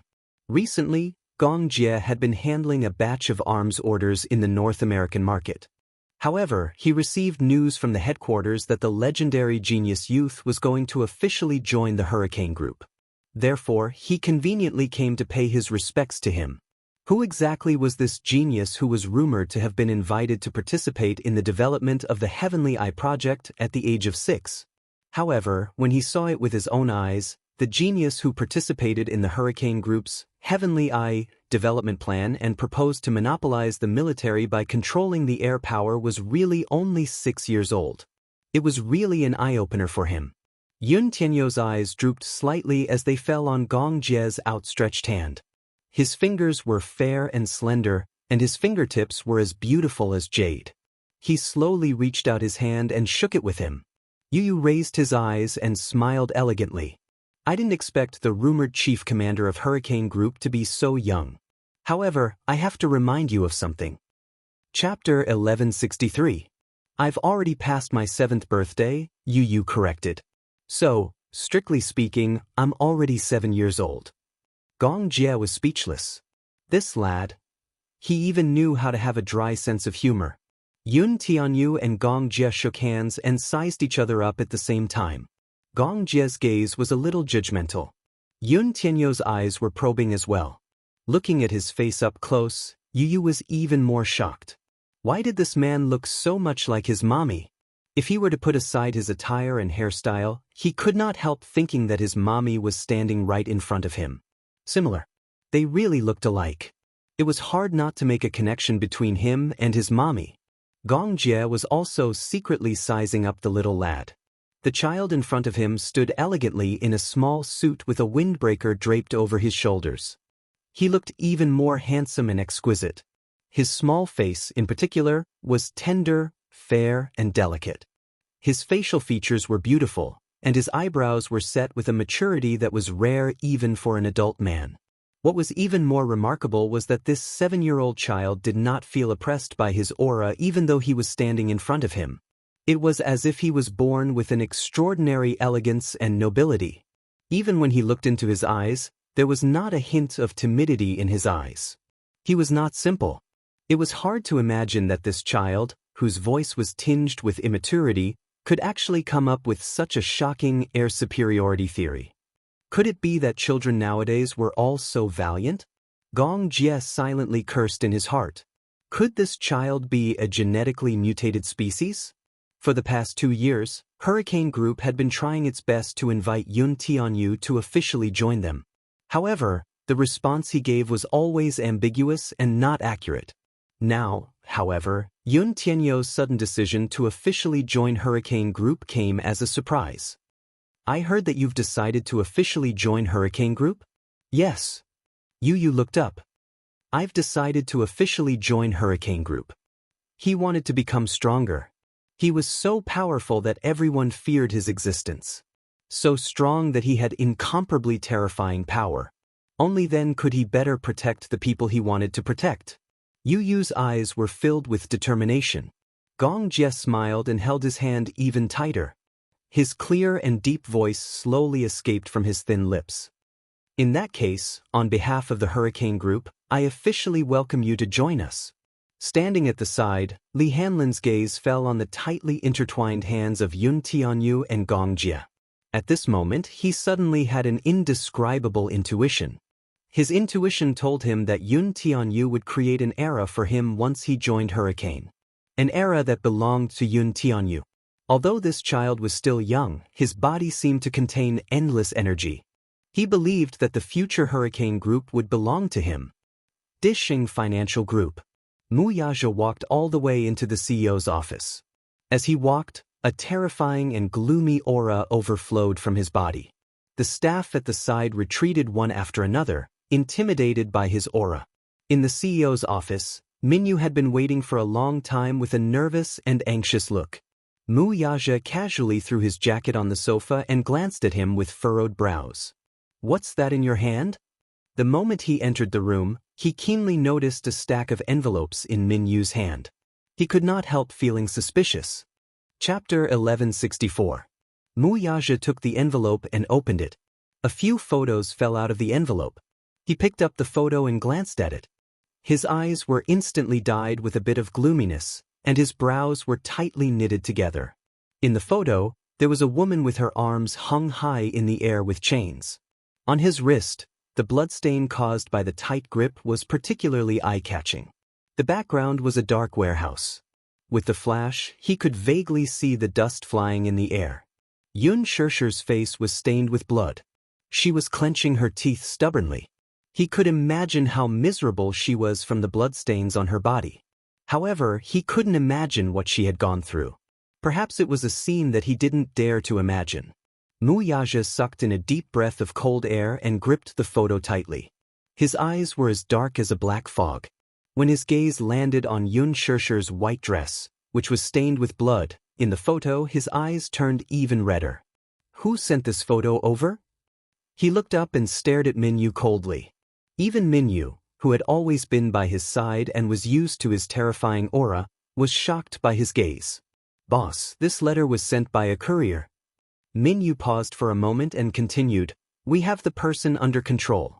However, it seems that we can't get any clues from him." "Is there nothing else other than this letter?" "Yes, there's only this letter. There are only a few photos in the letter." Minyu was stunned. He looked at Mu Yaja's cold face and immediately said in a deep voice, "Boss, please calm down first. Looking at the current situation, it is very likely that this is no ordinary kidnapping." However, Mu Yaja was calmer than he thought. He sat back at his desk and threw the photos on the table with a deep frown. "I know." Minyu was stunned. However, he slowly said, "This person is targeting me." "Boss, what do you mean by that? I don't quite understand." Mu Yaja frowned and said slowly, "What he wants is with me. Naturally, he must have some important bargaining chips in his hands to get what he wants from me." However, Minyu was still confused. After thinking about it carefully, he suddenly realized something. "Boss, do you mean that you've already guessed the motive of the mastermind? He's finally made his move." Mu Yaja pursed his lips tightly, his eyes becoming increasingly gloomy. Minyu frowned and looked at him. Mu Yaja's voice was very deep and low. From his stiff expression and his white knuckles, it was clear that he was trying his best to restrain his anger so that he wouldn't lose his mind. The only reason he sent these photos was to provoke him. Provoking him. Angering him. The angrier he was, the more out of control he was, the more they wanted him to be. Mu Yaja closed his eyes and forced himself to calm down. Especially at times like this, he had to be even calmer in order to stabilize the situation. However, when he received an unfamiliar email that night, he couldn't calm down anymore. On the computer screen was the side profile of a child. The child's delicate little face was covered in blood. Mu Yaja's heart felt as if it had been hit by a hammer. It was so painful that he almost suffocated. What came over from all directions was endless anger and pity. Chapter 1165. He stared coldly at the photo on the screen and clenched his fists so tightly that his knuckles cracked. His handsome face instantly paled to the point that it was outrageous. He recognized at a glance that the bloodied child in the photo was none other than Mui Chen. "Follow this IP address and investigate," Mu Yaja ordered coldly. Upon receiving the order, Minyu immediately investigated. Mu Yaja looked at the screen again and saw that Mui Chen's hands were tied and his entire body was suspended in midair. The photo only showed his upper body, but even so, one could clearly see the whip marks all over his body. His white shirt was stained red with blood and was tattered. Especially the wound on his abdomen, It was frighteningly deep. It was a bloody mess. It was unknown what kind of whipping he had suffered. His entire body was covered in cuts and bruises. It was a ghastly sight. What kind of cruel torture did he suffer to end up in such a sorry state? Looking at his pink face again, his eyes were half opened. His originally clear and beautiful eyes were covered by his messy forehead hair. However, the gaze that shot out from his eyes was cold and dark, revealing a bloodthirsty chill. Even so, even though he was in a sorry state, it did not affect his elegant and arrogant demeanor. He tried his best to maintain a calm expression, but from his eyes, one could see that he was trying his best to endure. He was enduring the pain all over his body. Even though he was covered in blood, he did not show any signs of weakness or even pain in his eyes. No matter how terrible the torture was, he did not seem to lose his arrogant and elegant demeanor. The corners of his lips curved into a casual smile, but there was a hint of sarcasm on his beautiful face. He was proud and unruly. No one could blaspheme his kingly demeanor. Mu Yichen had never suffered like this before. Even when he was in the special training camp, he had never suffered such inhumane torture. Who was so cruel and merciless? Damn it! Mu Yaja slammed his fist on the table, causing the solid wood surface to crack a few times due to his forceful punch. Liji headquarters. Gong Jie sat in the CEO's office, still unable to calm his astonishment. The CEO's office in front of him was full of technology. It was unimaginable that this company was on the verge of bankruptcy a few years ago, with its assets in tatters. When they acquired Liji and put the company under Yun Tianyou's name, they did so with a playful attitude. Firstly, Hurricane Group wanted to see how this genius youngster would perform in front of a company that had lost all prospects and development potential. Secondly, they wanted to train this arrogant lad. However, he had witnessed with his own eyes how Liji Holdings had transformed from a toy company that was on the decline a few years ago to a toy company that could trample Mattel under its feet. It had become a giant in the toy industry. This could no longer be described as ability, but magic. If she had not seen it with her own eyes, it would have been hard to imagine that this little munchkin was hiding such a terrifying demonic power. How did he do it? It was truly unimaginable. There was too much mysterious potential in this child, which made him want to explore it. Chapter 1166. When he was 12 years old, he debuted and took over the North American market from his father. However, it took him 3 years to gain his father's approval. This child, however, actually managed to turn Liji, which was initially in decline, into the leading toy supplier in one fell swoop. Not simple. Gong Jie was still sizing up the high-tech decor in the room with great interest. Yu Yu, who was sitting opposite him, narrowed his eyes and could not help sizing up the young man sitting in front of him. Similar. Too similar. Gong Jie's facial features were too similar to his mother's. He was even a little suspicious of the man's background. It was said that his mother had a long-lost younger brother when she was young. Could it be? Yu Yu was quickly stunned by his own thoughts. How could it be? Gong Jie was the crown prince of Hurricane Group. How could he be related to his mother? It was probably just a coincidence. Still, could there be such a miraculous coincidence in this world? If it was really a coincidence, then he could not help but marvel at the uncanny workmanship of the creator. Yu Yu lowered his eyes and sipped his tea. Regaining his senses, Gong Jie turned to look at him with a smile. After exchanging a few pleasantries, he went straight to the point. As a necessary part of the agreement, there are a few documents that I hope you can look through and sign. He lightly clapped his hands. His accompanying assistant walked to his side and handed him a document. Gong Jie passed the document to Yun Tianyu. Yu Yu picked up the document and scanned it. He could not help but marvel at Hurricane Group's extravagance. Not only was this document made of genuine cowhide, but it was also wound with gold thread. How corrupt! Yu Yu broke out in a cold sweat. He took out the document and signed his name without looking at it. His handwriting was extremely beautiful. Gong Jie was dumbfounded. He quietly asked, "Why don't you look at the contents of the document? Aren't you afraid that this is a slave contract?" Could it be that it's not a slave contract? Yu Yu raised his eyebrows. Since I've chosen to join Hurricane, I've already thought it through. As for this, it's just a necessary procedure.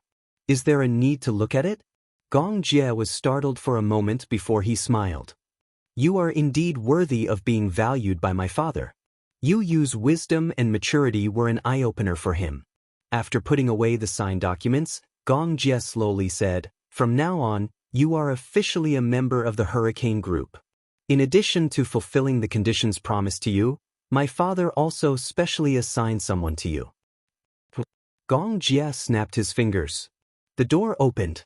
Yun Tianyu looked over and saw an 8 or 9-year-old lowly slowly walking in. His heart skipped a beat. While he was in a daze, the little lowly had already walked in front of him. She stopped in her tracks and stood in front of him, looking down at him with a cold expression. Yu Yu couldn't help but look up at her. At a glance, he saw the girl's chiseled chin. Judging from her immature facial features, this girl was only 8 or 9 years old. However, what was different from ordinary Eastern girls was that the girl's eyebrows were very deep. She had both the noble coldness of European descent and the mysterious gentleness of Eastern descent. She presented an exceptionally beautiful beauty. She seemed to be of mixed blood. She had short brown hair that reached her ears and delicate eyebrows. Chapter 1167. The girl's aura was as sharp as a knife. She stood before Yun Tianyu expressionlessly and indifferently like an emotionless puppet. Her eyes were especially cold. Cold and lifeless. She wore a simple tank top, short pants, a pair of black combat boots, a belt around her waist, a dagger, and a pistol. She was fully armed. Her exposed waist was well defined.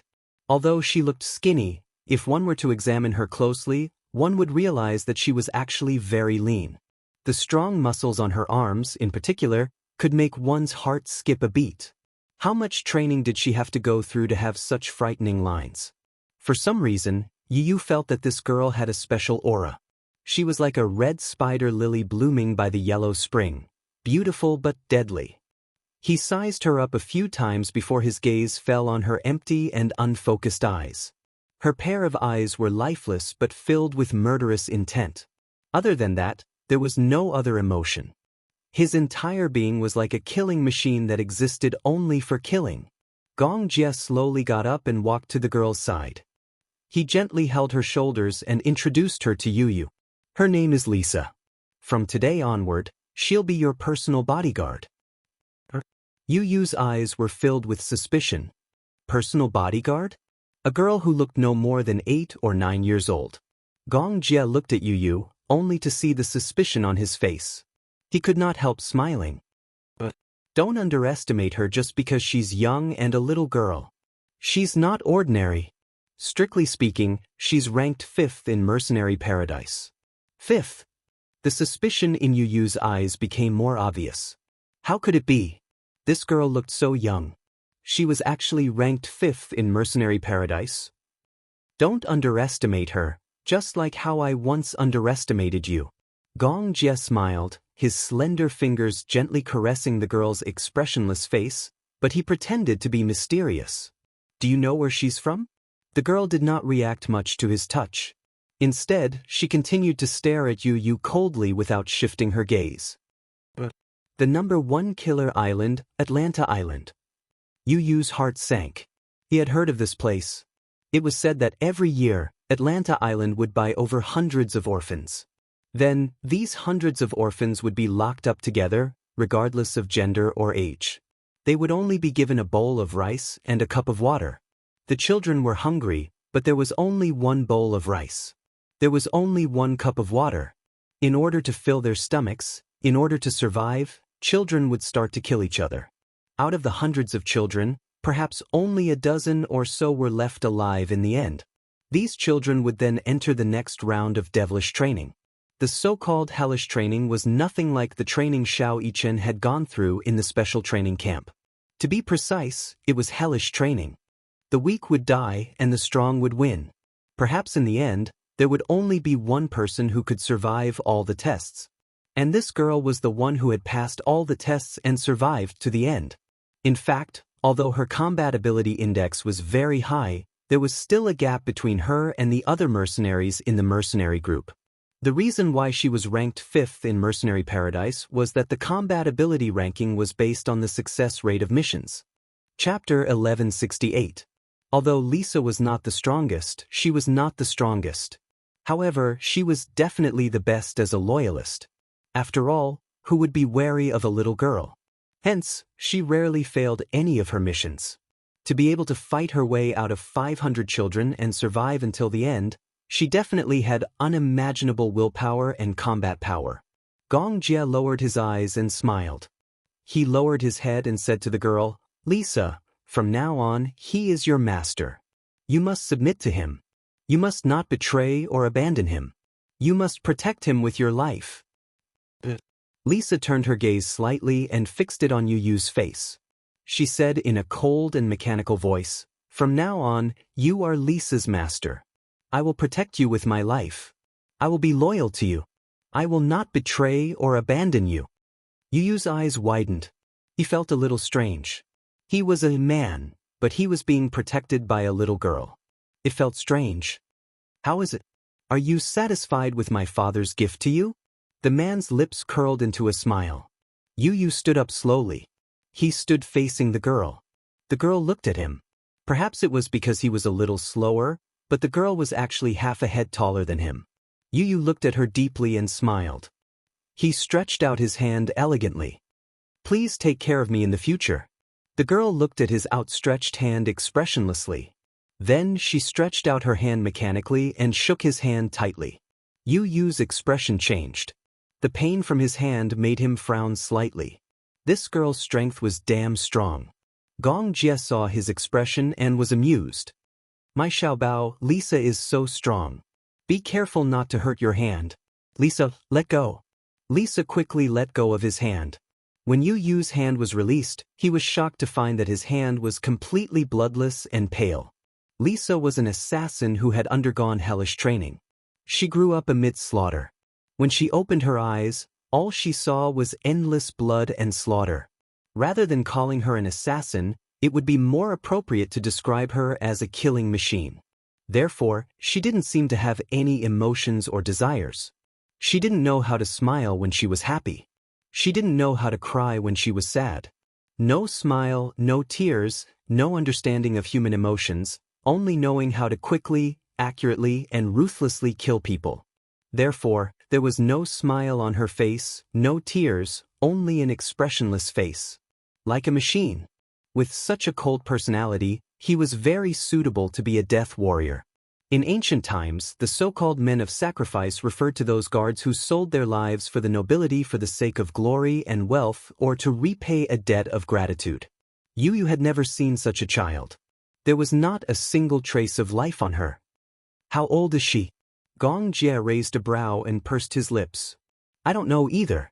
When she was first sent here, she didn't have a name and no one knew how old she was. She only had a code name. Lisa was the name I gave her." After a pause, he said, "About 8 or 9 years old." Yu Yu furrowed his brows. Li Hanlin suddenly walked over to his side and said in a low voice, "Director Yun, the technical department has just intercepted an email. Do you want to take a look at it?" "Okay, send it to my email." Yun Tianyu walked to his desk and opened his email. The email was quickly sent over. There were 2 photos. In the photos, Mu Yichen was hung up. His body was covered in blood and injuries. It was a ghastly sight, dripping with blood. Yu Yu held his breath. He recognized the child in the photos as Mu Yichen. What happened? How did he? Chapter 1169. At the thought that Mu Yichen might have met with a mishap, Yu Yu stood up anxiously, but he forced himself to calm down and slowly sat back down. Gong Jie walked up behind him and caught sight of this as well. He was secretly shocked, but at the same time, he keenly noticed that the child in the photo looked exactly like Yun Tianyu. "Who is this child?" "My elder brother." Yu Yu sucked in a cold breath and closed his eyes. "You have an elder brother?" Gong Jie was a little surprised. He looked at the screen and saw the child with his chin raised. His expression was unruly and arrogant, as if a king had arrived. His pair of cold and deep eyes did not show any fear, uneasiness, or bewilderment that a child of his age should have. Instead, There was a stubbornness that came from his bones. In another photo, the child's lips were curled into an elegant and cynical smile. It was hard to imagine how such a young child could endure such extreme pain. There was not a trace of fear on his face, though. Gong Jie touched the bridge of his nose. Did the kids nowadays have to be so tough? Yun Tianyu intercepted the IP address used to send the email and logged into the system interface. His fingers skillfully entered a series of complex commands, and a black page appeared. He entered the IP address used to send the email. However, he found that it was a fake IP address that did not exist. ****. How cunning! Yu pushed the keyboard away and stood up abruptly. He walked to the window in frustration and could not calm himself down for a long time. Li Hanlin suddenly knocked on the door and entered. "Director Yun, we found the suspicious address. Do we need to send men to pursue it?" Yu turned around abruptly. "Immediately. Right now. Little Yu, do you need me to send my men over?" Gong Jie leaned over and asked in a low voice. Yu pursed his lips. "It's great that you're willing to send men over. Don't worry, I'll definitely save your man." Gong Jie smiled devilishly. In the underground warehouse, Mu Yichen was suspended in the air. His arms were tightly cuffed, and he had lost all feeling in them. His eyes were tightly shut as if he had fainted. A few men surrounded him. The leader took the lead and splashed a basin of cold salt water on him. Hiss! A sound was heard.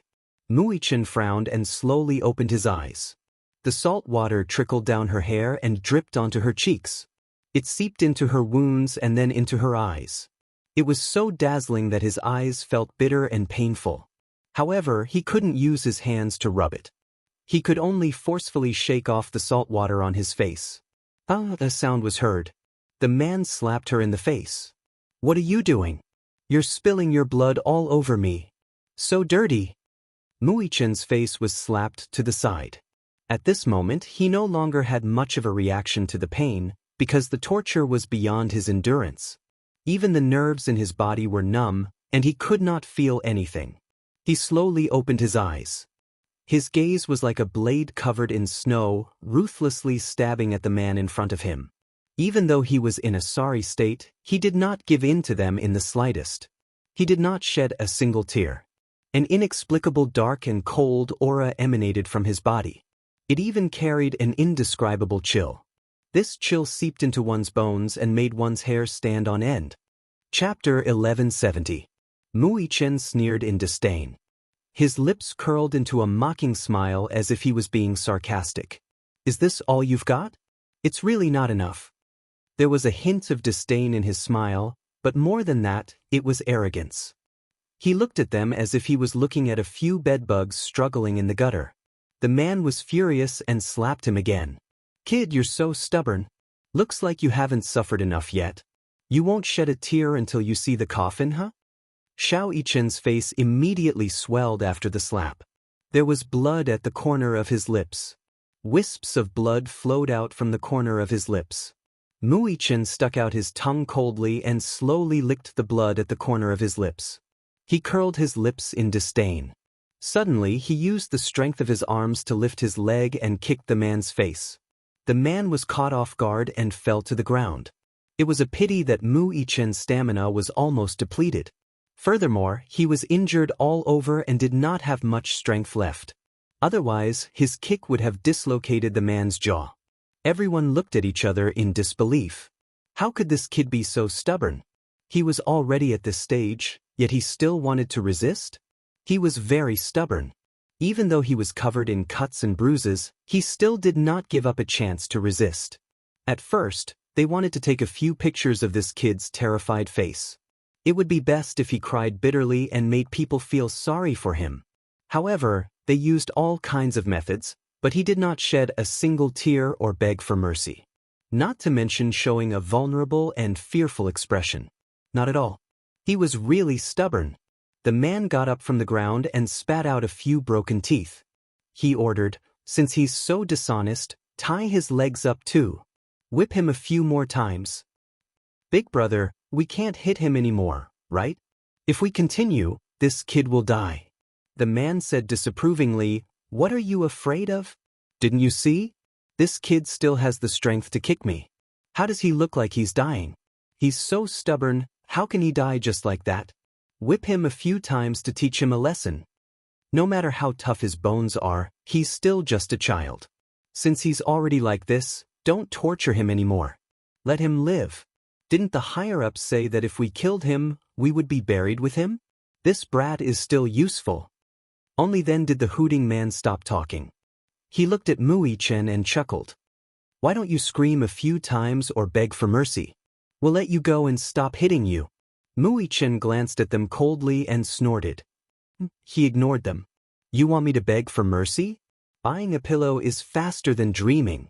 Asking him to submit to this mob was more torturous than asking him to die. He was not afraid of death. However, even though he was in a sorry state, his dignity could not be tarnished. This kid looks so soft and tender. I didn't expect him to be so tough. Ha! The man reached out and touched his face. He couldn't help but pinch his face. Mui Chen turned his head abruptly, opened his mouth, and bit down hard on the man's hand.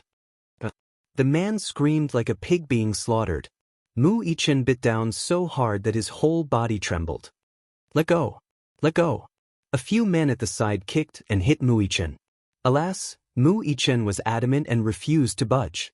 Chapter 1171. The man yelled and kicked at the same time. Damn brat, let go! Let go!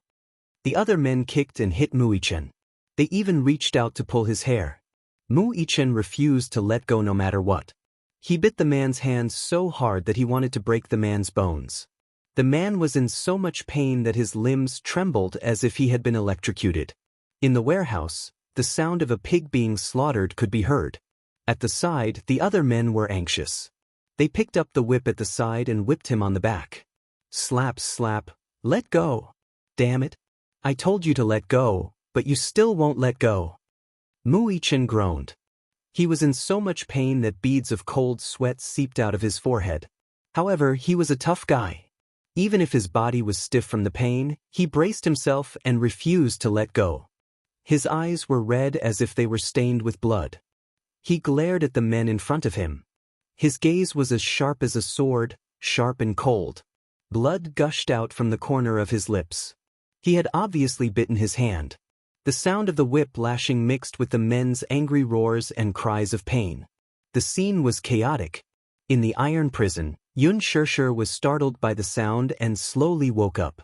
She slowly opened her eyes and looked in the direction of the sound. In her hazy vision, what she saw was a blur. She gritted her teeth and shook her head to force herself to be more awake. When the images gradually overlapped and became clear, she suddenly saw a child hanging in midair.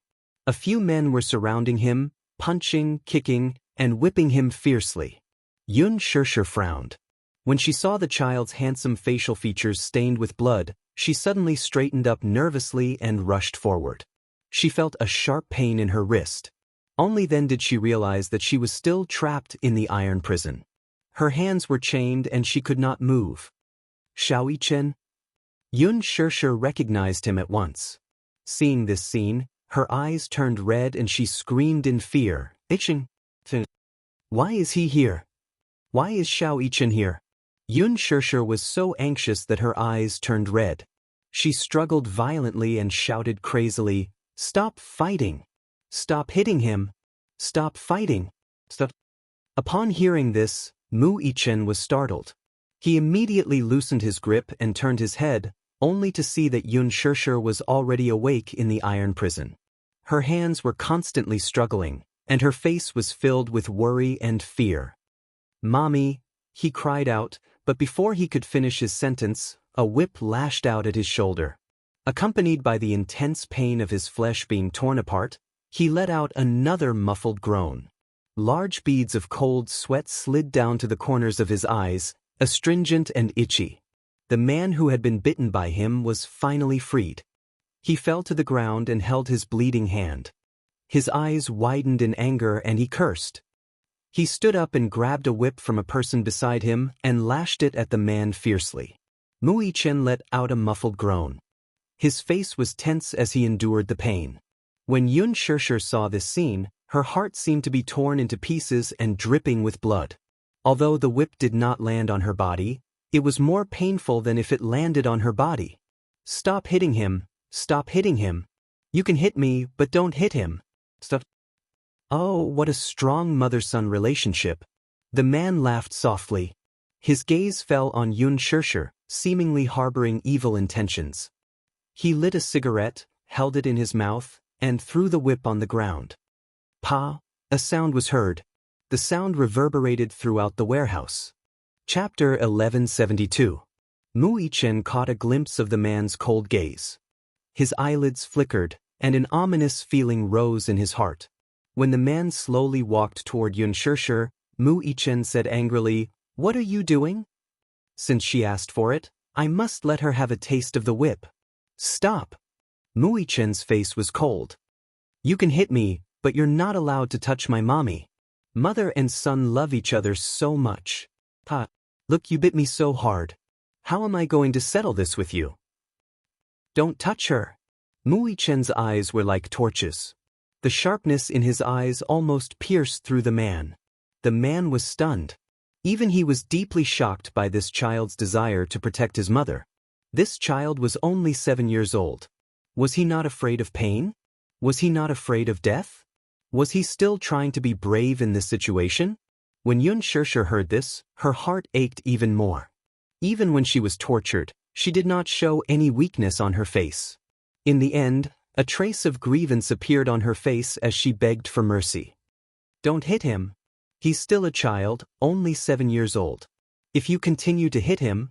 She did not dare to imagine. What was the limit of a child's endurance? However, a mother and son were connected. When the whip hit him, it hurt her heart. She would rather bear everything for him than watch her own child suffer. The man smiled sinisterly and walked toward Xianxia. Wuxia said angrily, "Don't hit my mommy." Stop. The shutter door at the door slowly opened. The man was stunned. When he came back to his senses, he saw the scar-faced man walking in. He immediately hid the whip behind him and went to greet him. "Boss, why you here? Didn't I tell you to rest well? We'll be on duty tonight." The scar-faced man glanced at him coldly. "Where is he?" "He's over there." The scar-faced man looked in the direction the man pointed. He saw Wuxia hanging high in the air, his body covered in blood. It was as if he had been fished out of a pool of blood. It was a terrible sight. He only took one look and was furious. He went forward and slapped the man to the ground. "Who told you to be so ruthless? Didn't I tell you not to torture him? He's so young. You didn't control your strength. What if you kill him?" The man was frightened by his expression. "Boss, do you know that if this child dies, you'll be buried with him and you'll drag me down with you? You reckless dog, get out of here." The man was really frightened by his words, and his face turned ashen. "What are you waiting for? How many times do you want me to repeat myself?" "Boss, get out." "Yes, yes, yes, yes." Under the scar-faced man's cold shout, the man scrambled out. The scar-faced man walked up to Wuxia and glanced at the others. "You two, all of you." "Boss." The group of subordinates were so scared that they retreated while trembling. The heavy shutter door closed again. Wuxia opened his eyes weakly. In his blood-red vision, the man walked in front of him and looked at him at the same level. Xianxia couldn't help but say nervously, "Don't torture him anymore, I beg you." The scar-faced man ignored her words. He looked up and down at Wuxia, who was being tortured, and asked expressionlessly, "Boy, does it hurt?" Wuxia snorted coldly. Obviously, he didn't care about him. Chapter 1173. The scar-faced man smiled. "You're so young, but you've got quite the backbone." In his heart, he quite admired this kid. He was actually able to endure so many hardships and did not admit defeat at all. "Know your place, okay? Don't move." The scar-faced man warned him and unlocked the shackles on his hands. Once his hands were released, Wuxia collapsed to the ground in exhaustion. He fell to the ground, but his hands were so numb that he couldn't even lift them, let alone resist. After a long period of confinement, his wrists were badly mutilated. The scar-faced man lifted him up, opened the iron cell, and gently threw him in. Yun Shirshir was stunned. This man didn't seem to be making things difficult for them. You, shut up. Behave yourself. The scar-faced man walked over and unlocked one of the shackles on Yun Shirshir's hands. After being released, Yun Shirshir hurriedly hugged Xiao Yichen in her arms. She lowered her head to look at his face. Mu Yichen, who was in her arms, was already on the verge of death. After 4 hours of torture, he didn't even have the strength to hug Yun Shirshir. He only buried his face slightly in her arms and said softly, "Mommy, Mommy is here, Mommy is here." Mu Yichen lowered his eyes and murmured sadly, "Yichen couldn't protect Mommy. I'm sorry, Mommy." When Yun Shirshir heard this, she was so upset that her heart felt like it was being pricked by needles. Her hands trembled as she hugged him tightly. She was so sad that big drops of tears fell on Mu Yichen's face. Mu Yichen looked up and tried to reach out to wipe away her tears. He struggled for a while, but his efforts were futile and he could not exert any strength at all. He choked weakly as if something was stuck in his throat. "Mommy, don't cry, okay?" Her tears fell on his face. The pain was worse than being whipped 100 times. Mu Yichen's plea made Yun Shirshir's heart ache even more. Why did he have to apologize to her? She should be the one to blame herself. She should be the one apologizing. She was the one who had implicated him. He had implicated this child and caused her to suffer so many unnecessary disasters. Yun Shirshir was in so much pain that her heart was about to be torn apart. She hugged Mu Yichen tightly, and tears kept falling from her eyes. She was heartbroken. Mu Yichen raised his trembling right hand and gently wrapped it around her waist, but he no longer had the strength to say a single word. The knife-scarred man locked the door and stood at the door. Looking at this scene, there was no change in his expression, but his heart was in turmoil. Anyone whose heart was made of flesh and blood would be moved by this scene. He didn't want to be honest. His heart was throbbing with pain because of this scene. Not for any other reason. It was because as a father he also had a daughter. This scene undoubtedly pierced his heart. Yun Shirshir lowered her head and saw that Mu Yichen's body was covered in wounds. There was no unscathed skin on his body. There was really no unscathed skin on his body. There wasn't a single spot on his body that was unscathed. Or rather, there were bloodstains all over his body. It was impossible to see how many wounds there were. Mu Yichen's face was already soaked in cold sweat. His eyes were stained with blood and sweat. It was a ghastly sight. Yun Shirshir's lips trembled. Every time she saw a wound, she felt her heart ache so much that she almost suffocated. "Do you have medicine for wounds?" Chapter 1174. The scar-faced man didn't say anything and turned to leave. She felt a wave of despair, as if she was in an ice cellar. That's right. In their eyes, she was now a criminal, a prisoner. Why should they fulfill her request? Yun Shirshir bit her lip hard. However, not long after, the scar-faced man walked over and threw a bottle of medicine and a roll of brand new gauze on her body. That's all. Apply some medicine for him. More or less, it was because there was still a trace of conscience in his heart that he couldn't just sit back and watch. Yun Shirshir had mixed feelings. No matter how this man treated them, at this moment, her impression of him seemed to have changed slightly. If it wasn't for him just now, she didn't know how those people would have tortured Xiao Yichen. However, Yun Shirshir didn't say anything. She quickly took the medicine and applied it on Mu Yichen. Perhaps it was because she only had one hand, but her movements were inevitably clumsy. The scar-faced man finally couldn't stand it anymore. He opened the door and walked in again to take the medicine from her hand. "Let me do it." As he spoke, he started to work. He was very familiar with the process. They were in the underworld, so naturally, they often got injured. After a while, he finished treating the wounds on Mu Yichen's body.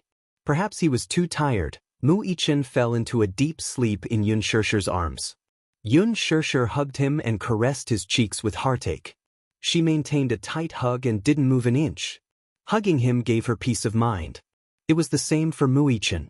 Snuggling in his mommy's arms gave him the greatest peace of mind. However, what Yun Shirshir didn't know was that Mu Yichen had suffered so many injuries because he had provoked those people. At first, when he woke up from his coma, those men were surrounding the unconscious Xianxia and rubbing their palms together. It was obvious that they couldn't suppress the restlessness in their hearts and wanted to do something bad to her. Mu Yichen didn't know what they were trying to do, but he didn't want to see those people's dirty hands touch his mommy. Therefore, in his anxiety, he shouted loudly to stop them. He shouted at the top of his lungs, but those men acted as if they didn't hear him and started to touch Xianxia. Seeing this, Mu Yichen was so anxious that his blood rushed to his heart. He disregarded everything to humiliate and provoke them. He used all the vicious words he could think of to curse them. He had received a good upbringing from a young age. He had always been an elegant gentleman. However, this was the first time he had used the most vicious words to insult someone. It was all for the sake of protecting mommy and not letting their dirty hands touch her. In the end, he managed to infuriate them. They beat and kicked him in a frenzy, handcuffed him, hung him up, whipped him, and subjected him to all sorts of horrible tortures. There was even a lunatic who stuck a needle between his fingers. But he endured all of it. Even if he was in excruciating pain, to the extent that he fainted, he didn't beg for mercy at all. That was because he was so stubborn and strong in his bones. How could he tolerate himself lowering his head to these motley crew? He even tolerated himself begging for mercy in a submissive manner? He secretly regretted that when he faced Mu Wanru, because of a moment of soft-heartedness, he cared about their past relationship and didn't kill her. In fact, he didn't have a strong sense of kinship towards Mu Wanru. However, Mu Wanru did treat him well. Chapter 1175. It was impossible to say that he had no feelings for her at all. It was just that at such a young age, he had seen such a bloody truth. Mu Yichen's heart was also in pain and he found it hard to accept. He could not believe that Mu Wanru, who usually looked gentle, was actually one of the masterminds behind this incident. He also did not expect that she would be able to harm his great-grandfather. How much did his great-grandfather dote on her? He treated her like a treasure in his heart, afraid that she would fall in his hands and melt in his mouth. She actually poisoned his medicine bowl? How cruel was her heart? In his innocent world, he had never thought that a person's heart could be so vicious. What made him even more regretful was that all these years, he had actually acknowledged the thief as his mother. For a moment, he could not forgive himself. He also felt a lot of guilt towards Xianxia in his heart. The scar-faced man brought a bowl of plain porridge and handed it to the iron cell. "Feed him," he said, but there was no expression on his face. Xianxia looked at him warily. Finally, her gaze fell on the bowl of porridge again, and her eyes were full of suspicion. The scar-faced man seemed to have seen through her suspicion and said coldly, "Don't worry. It's not poisoned." But Xianxia frowned and became even more suspicious. The friendliness displayed by this scarred man made her feel a little wary. The scar-faced man snorted coldly but did not say anything. This bowl of porridge was cooked by his subordinate and given to him. He did not drink it himself and gave it to Xianxia. He sat down on the chair again, lit a cigarette, and smoked it. After a while, he said, "Feed him. Otherwise, it's going to turn cold."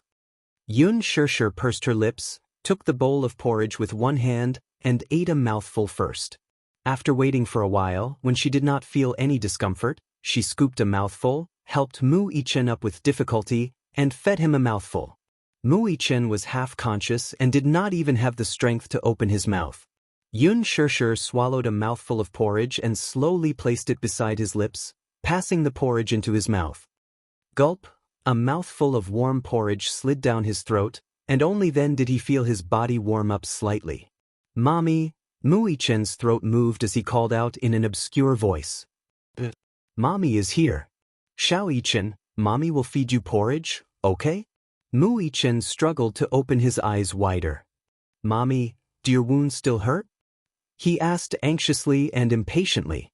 Xianxia shook her head and suppressed her uneasiness and sadness. "Then be good. Mommy doesn't feel pain. Mommy doesn't feel pain. Mommy, I'm a little cold." The loss of blood caused his body temperature to drop. Her heart immediately ached for him, and she hugged him even tighter. "Are you still cold?" "It's a little cold." Xiaoyichen was trembling in her arms. The basement was cold and damp. Coupled with the fact that he had lost a lot of blood, his hands and feet started to turn cold. Xianxia was so anxious that she did not know what to do. The scar-faced man pursed his lips and suddenly threw the cigarette on the ground. He stepped on it fiercely, walked forward, and threw his jacket into the basement. Xianxia immediately took it and covered him with it. The jacket was very thick. It was a long trench coat. After Xianxia wrapped the trench coat around him, Mu Yichen's expressions softened a little. Thus, Xianxia continued to feed him a bowl of porridge. Mu Yichen obediently finished the entire bowl of porridge, and only then did his body temperature recover a little. Chapter 1176. Yun Tianyou's men sent a reply, saying that they had failed to find anything. Before this, Yun Tianyou had used some dark technology to simulate a satellite map based on Xiao Yichen's location information and narrow down the search area. Yun Tianyou's heaven-defying technology had to be mentioned here. Previously, Yun Shirshir had bought a pair of watches for Mu Yichen and Yun Tianyou. These were smartwatches developed by Leji Holdings. Not mentioning other functions, just the positioning function of this watch was heaven-defying. It could be said that no matter how advanced today's satellite positioning was, there were still some remote areas that were not covered by GPS in such a big place. Even if there was coverage, the signal would be weak. Once underground, it was basically impossible for the GPS signal to pinpoint the location accurately. It could, at most, maintain a range of 1,000 meters. However, the GPS smart chip installed in this watch could, through remote control, enhance the signal radiation and pinpoint the location to a range of 100 meters. A range of 100 meters was a heaven-defying data that would leave one speechless. Leji Holdings was probably the only company in the world that had this technology. Yun Tianyou used remote control to enhance Mu Yichen's weak GPS signal and pinpoint it to a range of 100 meters. He then sent people to follow him. In the end, they found the signal point on a deserted mountain road. It was a blood-stained watch. The men he sent out returned with the watch and handed it to him. Yun Tianyou took a look at it and could not help but shudder with fear. This was Mu Yichen's watch. There were some shocking bloodstains on it, and it seemed to have been run over by a car. It was already broken. Yun Tianyou held the watch tightly in his hand. A trace of worry surfaced in his heart. It gave him an ominous feeling. It seemed that the other party had taken precautions and did not let go of even the smallest watch on Mu Yichen's body. Perhaps, they realized that this watch had a GPS function, so they threw it away to prevent it from being tracked. It seemed that this group of people was very cautious. This time, the last bit of information was like a stone sinking into the sea. Gong Jie sat in front of the sofa and looked at Yun Tianyou, who was holding the watch tightly in his hand, in deep thought. The trail is broken? Yun Tianyou placed the watch on the table, calmed himself down, and slowly said, "What I can confirm is that they're still alive." "How can you be so sure?" "I'm guessing that they kidnapped mommy and brother for a reason." The mastermind behind the scenes had yet to surface, and there was no movement. They were biding their time and only sent these photos, probably to intimidate them. Or perhaps, it's to anger Daddy. Then can you guess what the purpose of those people is?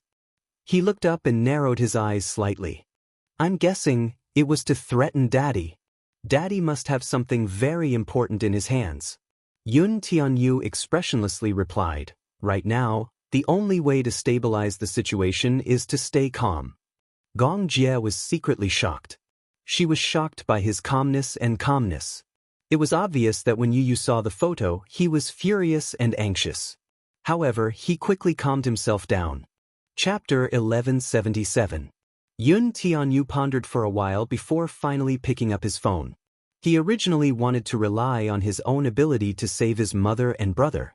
He was confident and even a little conceited. He thought that it was enough to rely on his own ability. However, after careful consideration, he finally decided to join forces with Mu Yaja. It was not because of anything else other than the fact that all the clues had been cut off, and he was now in deep trouble. Thus, he could only find a breakthrough through his daddy. He would not let go of any chance. He dialed Mu Yaja's number. The call was quickly connected. "Yu." Mu Yaja was slightly surprised to receive Yu Yu's call, but at the same time, his heart was slightly relieved. Yu Yu being safe and sound was a blessing in disguise. Daddy, where are you now? I'll go and find you.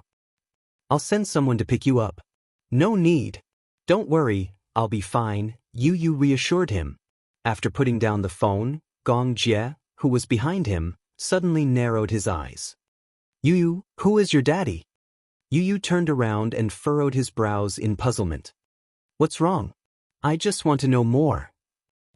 Yun Tianyu raised a brow and did not hide anything from him. Mu Yaja. Gong Jie's expression changed slightly, and the corners of his lips curled up slightly. Dishing Financial Group CEO, Mu Yaja. Just as Yu Yu finished speaking, Gong Jie's expression turned even colder. It was so cold that it made one shudder. Yu Yu glanced at his strange expression and asked suspiciously, "What's wrong? Do you know my daddy?" Gong Jie sneered, his gaze as cold as a knife. It was more than just knowing him. The Gongs and the Mews had an irreconcilable feud. Fire and water were incompatible. Is the head of the Mu family the one called Mu Sheng? He asked out of the blue. Yu Yu hummed in acknowledgement.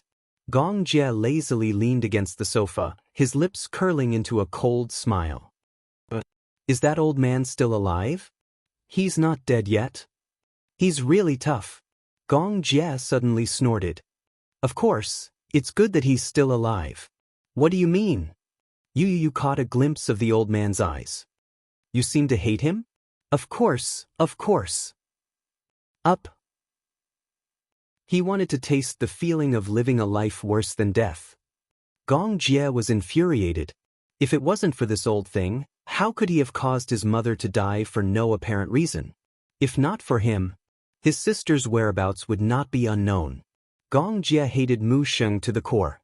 He did not expect that old thing to still be alive after so many years. His life was really tough. Yu Yu asked, "What's the matter? Tell me about it." Gong Jie glanced at him and said, "You don't need to know. This has nothing to do with you." How can it have nothing to do with me? This is a matter between the Gongs and the Mews, so it has something to do with me. Don't tell me you're trying to stop me? He asked coldly. Why should I stop you? Yu Yu smiled disapprovingly. I have nothing to do with him. He hated Mu Sheng too. Chapter 1178. He was already so old, yet he had caused so much harm. This matter has nothing to do with you. Gong Jie paused for a moment before his brows furrowed. I just didn't expect you to be related to Mu Yaja. He's my daddy. This is going to be tricky.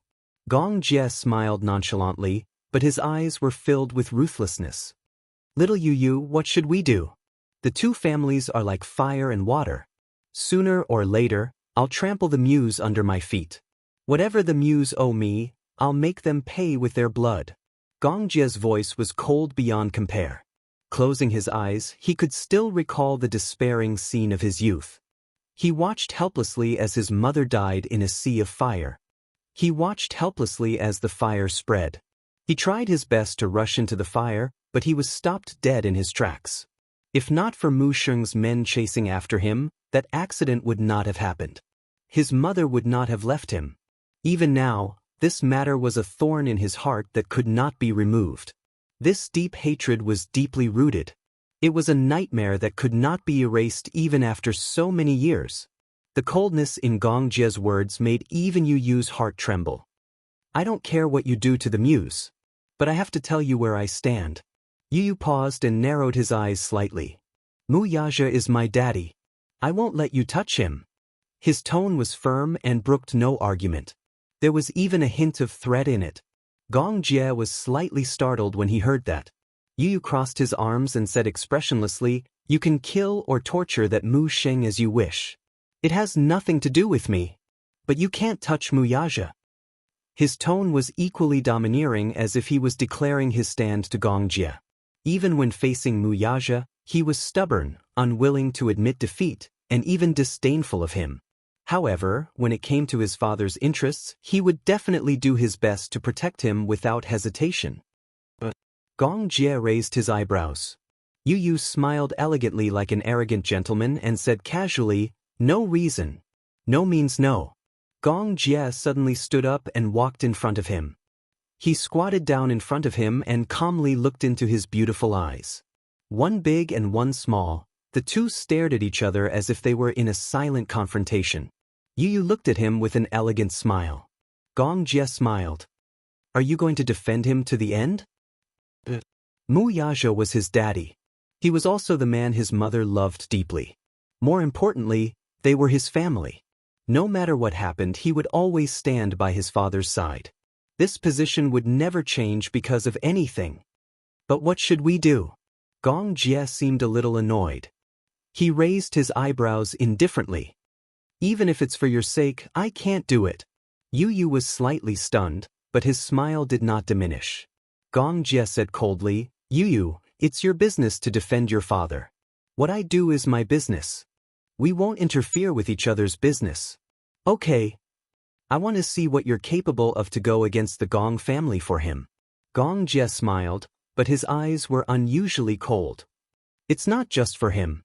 Yu said casually. It was for his mother. Okay, then let's wait and see. Gong Jie said, stood up and walked away. Yu watched his back as he left. His eyes narrowed.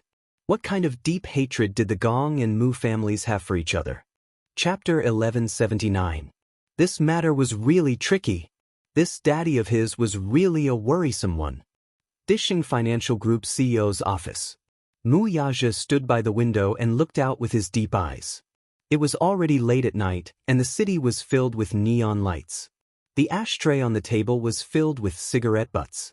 He was not addicted to smoking, but today he smoked a whole pack of cigarettes like a madman. It was as if this was the only way to calm him down. He was waiting. He was waiting patiently. The more his father provoked him and drove him crazy, the calmer he had to be. In this aspect, the father and son were very similar. They both knew that the only way to deal with the current situation was to be calm. Yun Tianyu soon arrived at Dishing.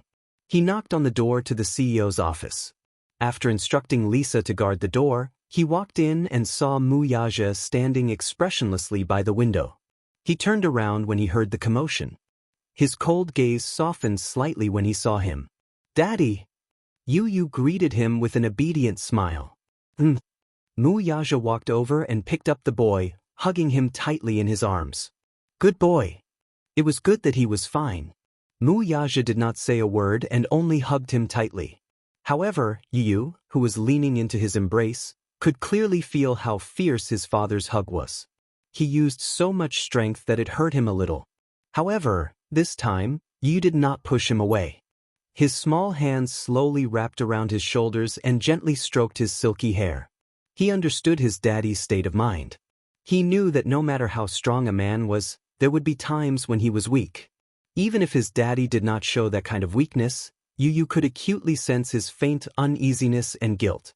Deep guilt. It was probably because, as a man, he had failed to protect his family and was blaming himself. Mu Yaja hugged him and said above his head, Yu, I'm sorry. Daddy couldn't protect you. I'm sorry. He had always been a man as arrogant as an emperor. To him, the words, I'm sorry, were condescending and he would never say it out loud. But now, the guilt in his heart overflowed, especially when he saw the photo of Yun Shishir and Xiao Yichen in a sorry state. One of them was his woman. One was his son. Because of him, he suffered an undeserved calamity. He had always prided himself on his foresight and always had the overall situation in his hands. But now, his weakness had been ruthlessly grasped by someone. It was as if someone was strangling his throat and he was about to suffocate. Yu raised her eyebrows and suddenly asked in a deep voice, Why are you apologizing? His voice was still childish, but it was extremely steady. Mu Yaja was stunned. Yu asked seriously, Daddy, are you a god? Mu Yaja furrowed his eyebrows. He did not understand why he asked this.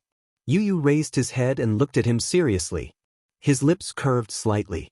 Are you a god? No, you're not. Chapter 1180. If that's the case, I will never forgive you even if you apologize 1,000 or 10,000 times. Mu Yaja's eyes flashed with shock. He did not expect such words to come out of his mouth. In his eyes, Yu was mature, steady, and wise. However, he did not expect him to be so mature. While he was in a daze, Yu smiled again. But you are not a god. You can't be a clairvoyant and predict all of this. You can't save mommy and brother from the abyss of suffering the moment it happened. You can't, and I can't either. So, what right do I have to blame you? Blame you? You have no right to blame yourself. After a pause, Yu's eyes deepened. So, you don't have to apologize. Mu Yaja smiled and could not help but pinch his cheeks. Yu grabbed his hand all of a sudden, and his beautiful eyes flashed with a bright luster. But, Daddy, I want to ask you something. Do you have anyone in mind? Mu Yaja's eyes narrowed. Yu asked, have you ever wondered who kidnapped mommy and brother? You probably have a suspect in mind, right? Mu Yaja was silent for a while.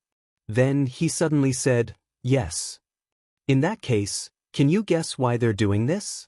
Mu Yaja and Yu looked at each other. Then he slowly got up and walked to the window. Dishing Tower was tall and majestic. The CEO's office was located on the highest floor of Dishing Tower. Standing in front of the floor-to-ceiling window and looking out of the window, one would feel proud of the world. It was like an emperor in ancient times, standing on the highest tower and looking down on the world. At the same time, one suddenly understood what it felt like to be lonely at the top. Mu Yaja narrowed his eyes and said slowly, they probably want the Mu Empire in my hands. I guessed as much. Yu smiled and said, Daddy, you have the biggest share of Mu Group's shares in your hands. Naturally, some people will not be able to hold themselves back. If you don't act now, I'm afraid you won't have the chance anymore. So, I'm guessing that they're also after the shares of Mu Group. Mu Yaja smiled in relief. Smart. As expected of his son, Yu did not smile. Just as he had expected, the mastermind had kidnapped his mommy and Mu Yichen to threaten his daddy to hand over the shares of Mu Group. Mu Group's shares. What a tempting thing it was. If he had Mu Yaja's shares in Mu Group, it would mean that he would become the sole owner of the vast Mu Group, and his power would be earth-shattering. The internal structure of the Mu family was deeply intertwined. As one grew, the other declined. There had always been endless disputes and intrigues. It was comparable to the ancient times when the imperial power was replaced. They didn't even hesitate to turn against each other and kill each other. Sometimes, in the face of benefits, perhaps some emotions would become much weaker. Selfishness was the deep-rooted bad habit of most people. Moreover, as a member of a wealthy family, there were many things that he had no choice but to do. Yu suddenly turned and fixed his gaze on Mu Yaja's face. He asked calmly, then, if that person threatened you to hand over the shares of Mu Group, what would you do? This was an extremely sharp question. Yu went straight to the point. He did not allow Mu Yaja to avoid the question. He was eager to get an answer from his daddy. Chapter 1181. He did not doubt the importance of his mother in his father's heart. Yu cared a lot about his attitude. He did not care that if his father gave up the Mu Group shares, he might really lose everything and be all alone. What he cared more about was how far this man could go for his mommy. This was because even he could not be sure if this man, who had always been like a king, would make such a choice between power and a woman. Would he choose his mother without hesitation? Yu stared at his face without blinking. Mu Yaja lowered his head and looked at him. After a long silence, he suddenly smiled. Do you still need to ask this question? He smiled casually and spoke casually. However, Yu was shocked. He was even more curious about why his father would give him such an answer. Mu Yaja knew the doubts in this child's heart. He smiled faintly, but his expression was very calm. Without me, the Mu Group will only be a pile of ruins. This empire is strong because of me, but it will also collapse because of me. He paused and smiled faintly. However, his smile could not hide his conceit. But without the Mu Group, I won't lose everything. Yu held his breath. This answer was within his expectations, but it was also unexpected. Mu Yaja said, just as you said, whether it's power or wealth, if I can't even protect my beloved family, then I don't need it. It's fine. So, if it really comes to that, will you give up the Mu Group for mommy? I will. Just as Mu Yaja finished speaking, the door was kicked open fiercely. Bastard! Mu Yaja and you were stunned. They turned around and saw Mu Linfeng striding in with a furious expression on his face. Mu Linfeng had been standing outside the door for a long time and had heard much of their conversation. However, he had obviously heard that sentence. This brat was willing to ruin the Mu family's empire for a woman. He flew into a rage and roared, "I won't allow you to do that." Second uncle? Mu Yaja was surprised. Why did he come back? Mu Linfeng's probing gaze landed on him. His eagle-like gaze was filled with disappointment and disbelief. If he had not heard it with his own ears, he would never have believed that Mu Yaja would willingly give up his shares of Mu Group for a woman. This answer caused him to be greatly disappointed, and even more so, he was unable to restrain his rage. Was this brat really bewitched by that demon? He walked in front of Mu Yaja and sat down on the sofa. As he breathed heavily, he looked at him with a scowl. "I order you to sever all ties with that woman. Right now." His attitude was commanding in nature, and there was no room for resistance. His tone was urgent, and there was no room for delay. Mu Yaja's heart sank. His face was as cold as ice as he said coldly, "Impossible." This was clearly contradicting him. Even if the person sitting in front of him was his second uncle, the powerful second master Mu of the Mu family, and the elder he had always respected from the bottom of his heart. Mu Linfeng was shocked by his icy tone. Then he glared at him and glared at him. "Are you talking back to me? How would I dare to contradict you?" Chapter 1182. Mu Yaja retorted, "She's my woman, and I'm her man. Second uncle, please don't meddle in our affairs." Mu Linfeng was flabbergasted. Mu Yaja's attitude was firm, and there was no room for discussion. He did not wish for anyone to interfere in his private affairs. Mu Linfeng became even angrier at her words. "I don't care what your attitude is, but you're not allowed to make a decision on this matter. Yaja, this isn't like you. Second uncle has high hopes for you. You shouldn't ruin the Mu Group's future just because of some so-called grudge between a man and a woman. I think you're getting more and more muddle-headed. Where did the shrewd you go? What kind of magic does that woman have to make you so bewitched that you're even willing to give up the Mu Group's shares for her sake? Do you know what this means? It means that all our hard work over the years has gone down the drain and we've given it to someone else. I single-handedly made you the successor of the Mu family and handed over the Mu Group to you. I didn't let you mess around like this. I think that woman is a femme fatale. I order you to sever all ties with her. Don't lose sight of the big picture for the small. You'll regret it sooner or later." As soon as he said that, a layer of frost appeared on his face. Just as he was about to speak, Mu Yaja pressed on his shoulder. He looked up and said expressionlessly, "Second uncle, don't worry. I know what I'm doing." "You know what you're doing?" Mu Linfeng was so angry that he laughed. "What do you mean by that? Do you mean that you're giving away all my hard work? Do you mean that you're willing to give up the Mu Group for a woman with an unknown identity? I think you're trying to anger me to death." "I wouldn't dare." Mu Yaja replied respectfully, "Second uncle, you're being too harsh." Mu Linfeng was furious. "Huh, you wouldn't dare? What's there to be afraid of? I think you have a lot of guts. Do you know what the consequences of your actions will be? The Mu family is the core of the country's economy, the heart. Every branch of the family is connected to the heart. Even if it's not me, the country's higher-ups won't just sit by and watch. I think you've been blinded. Where did your previous shrewdness and wisdom go? There are some relationships that are dangerous for you. You have to be decisive. Don't be indecisive. With me here, I won't allow you to mess around." Mu Yaja's face suddenly turned cold. Mu Linfeng caught his icy expression. Mu Linfeng was even angrier when he saw this. "Why are you giving me such a look? I don't mean anything else." Mu Yaja said coldly, "Second uncle, once upon a time, I thought the same as you. In my eyes, love and hatred were like child's play. In the past, he was indifferent to relationships. He didn't believe that there was such a thing as true love that could disregard power and wealth in this world. Does true love really exist? Women, to him, were dispensable. He was so cold that there was even a rumor that he had a hidden illness and couldn't do it. However, until Xianxia appeared. She taught him what true love was. She also taught him how to love someone with his heart. Chapter 1183. When he was young, he was full of ambition. To him, life was perhaps only as simple as revenge and survival. He put all his weight into fighting for power and scheming against each other. No matter what orders Mu Linfeng gave him, he had always followed them step by step without any rebellious thoughts. Now, however, there was warmth and weight in his heart. There was also someone he cared about. Xianxia was the woman he was willing to love with his life.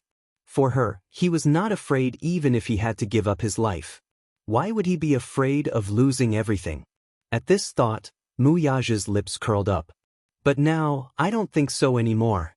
Second uncle, she's my family, not some dirty woman you're talking about.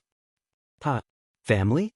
Don't tell me that this so-called family member of yours is more important than me? Mu Linfeng laughed, his expression furious. I don't care who she is. You must listen to my orders on this matter. Cut off all ties with her and don't have any contact with her anymore. If you ask me, she's the reincarnation of a vixen who has bewitched your heart. In ancient times, the extravagant King Zhou was also bewitched by a vixen possessed by Daji. He didn't even care about the imperial court. There was also King Yu of Zhou who teased his vassals with a fire beacon just for Bao Xi's sake. Since ancient times, this woman has been a dangerous thing. I'm not forbidding you from touching women, but I'm warning you not to be like those incapable emperors in ancient times and give up your country for a woman. You've always been shrewd and principled. What you've said today has really disappointed me. These words were a little too harsh. Mu Yaja pursed his lips tightly. His handsome face tensed up and a trace of anger appeared on his face.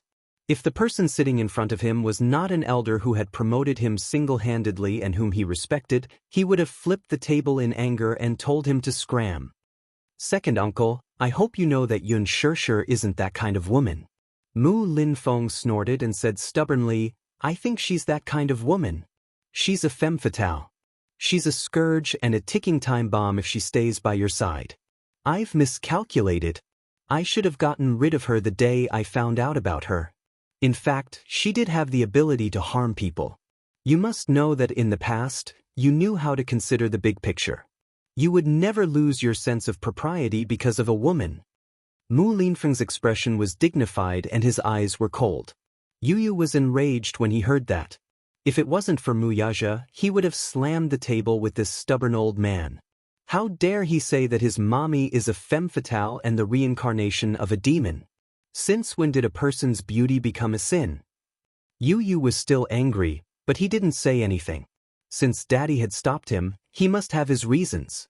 He didn't say anything because he respected his daddy's decision. Mu Yaja's face turned even colder. He had to admit that whenever it involved Xianxia, he would always lose his sense of propriety. Because in his heart she was special. He suddenly said coldly, ability also means that you need to take responsibility. That's the responsibility and principle that a man should have. If I have to sacrifice the person I love just to consider the big picture, then I don't want this country. So be it. Yu was stunned. He applauded his daddy's words in his heart. That's right. That's what he should say. Chapter 1184. If he had to sacrifice his beloved for the sake of power and wealth, that was simply ridiculous. Mu Linfeng was completely enraged. He slammed the table and stood up. How dare you?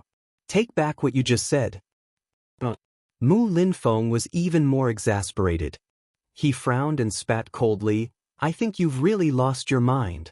Bastard, you're simply a bastard. Are you out of your mind? Second uncle is so disappointed in you. Mu Yaja looked up and met his gaze expressionlessly. I'm sorry to disappoint second uncle. However, I'm also very disappointed in you. Mu Linfeng's face turned pale with anger. His facial muscles twitched from excessive anger. The cold glint in his eyes was like a sharp sword that could not wait to pierce through him. Remember this. Now that things have come to this, the Mu group isn't just your blood and sweat. At the same time, it's my blood and sweat. Second uncle will never allow you to trample on my blood and sweat like this. With that, he turned around abruptly and slammed the door as he left. Bang! The sound was earth-shattering. The huge office seemed to be shaking. Mu Yaja slowly shut his eyes and sucked in a deep breath of cold air. Yu Yu suddenly hooked his arm around his shoulder. Daddy, good job. But don't worry, even if you don't have the Mu group, you still have me, Mommy, and Xiaoyichen. We're a family, and we'll go through thick and thin together. Mu Yaja scratched the bridge of his nose, but his expression was grave. That's not what I'm worried about. Then what is it? Have you ever thought that even if I hand over the Mu group, will that person really hand over the person? The smile on Yu Yu's face faded, and his eyes turned cold. That person? That means you already have a suspect. I think I know who he is. This person was probably the big fish that he had been waiting for all this time. The real culprit behind his mother's death. After so many years, they were still using such despicable methods. According to the news from the hospital, Grandpa was poisoned. If he hadn't been sent to the hospital in time, his life would have been in danger. And he was no stranger to this method. Back then, his mother had also been poisoned by someone and had been murdered. It was said that the poison in his grandfather's medicine was industrial sodium nitrite. It was a slow-acting poison. If a dose of 0.1 grams was added to the medicine every day, the patient would be poisoned and fall into a coma. In the end, the patient would go into shock and die.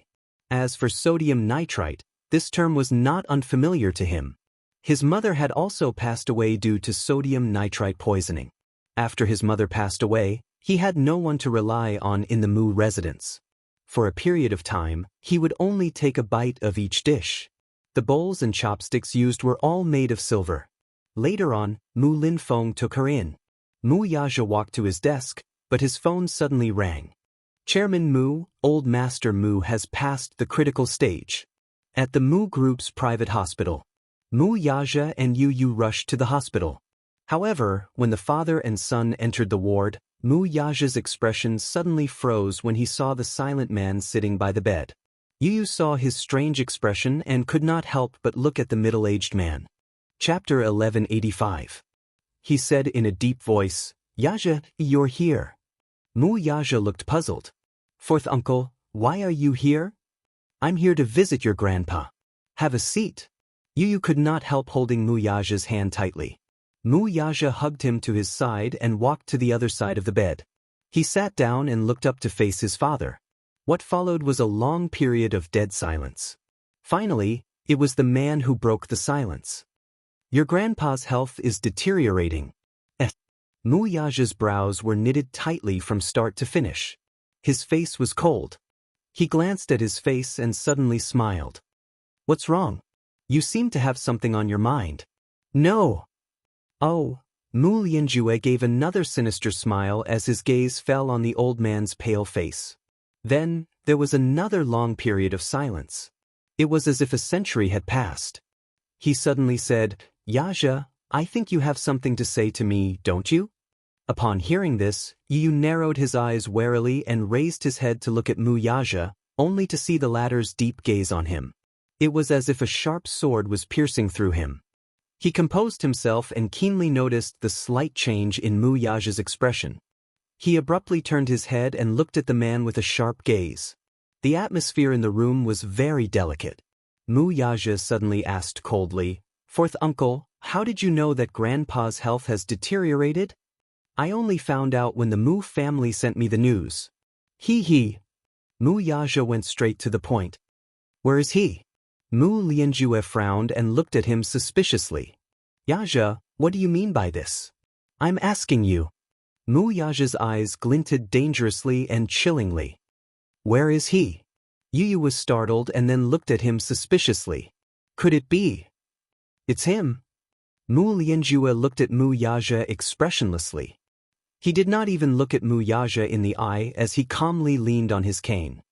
I don't know what you're talking about. You understand? Mu Yaja leaned forward abruptly and grabbed Mu Lianjue's collar. Raising his hand, a pistol appeared in it. Abruptly, he pressed the muzzle of the gun against his forehead. Kacha.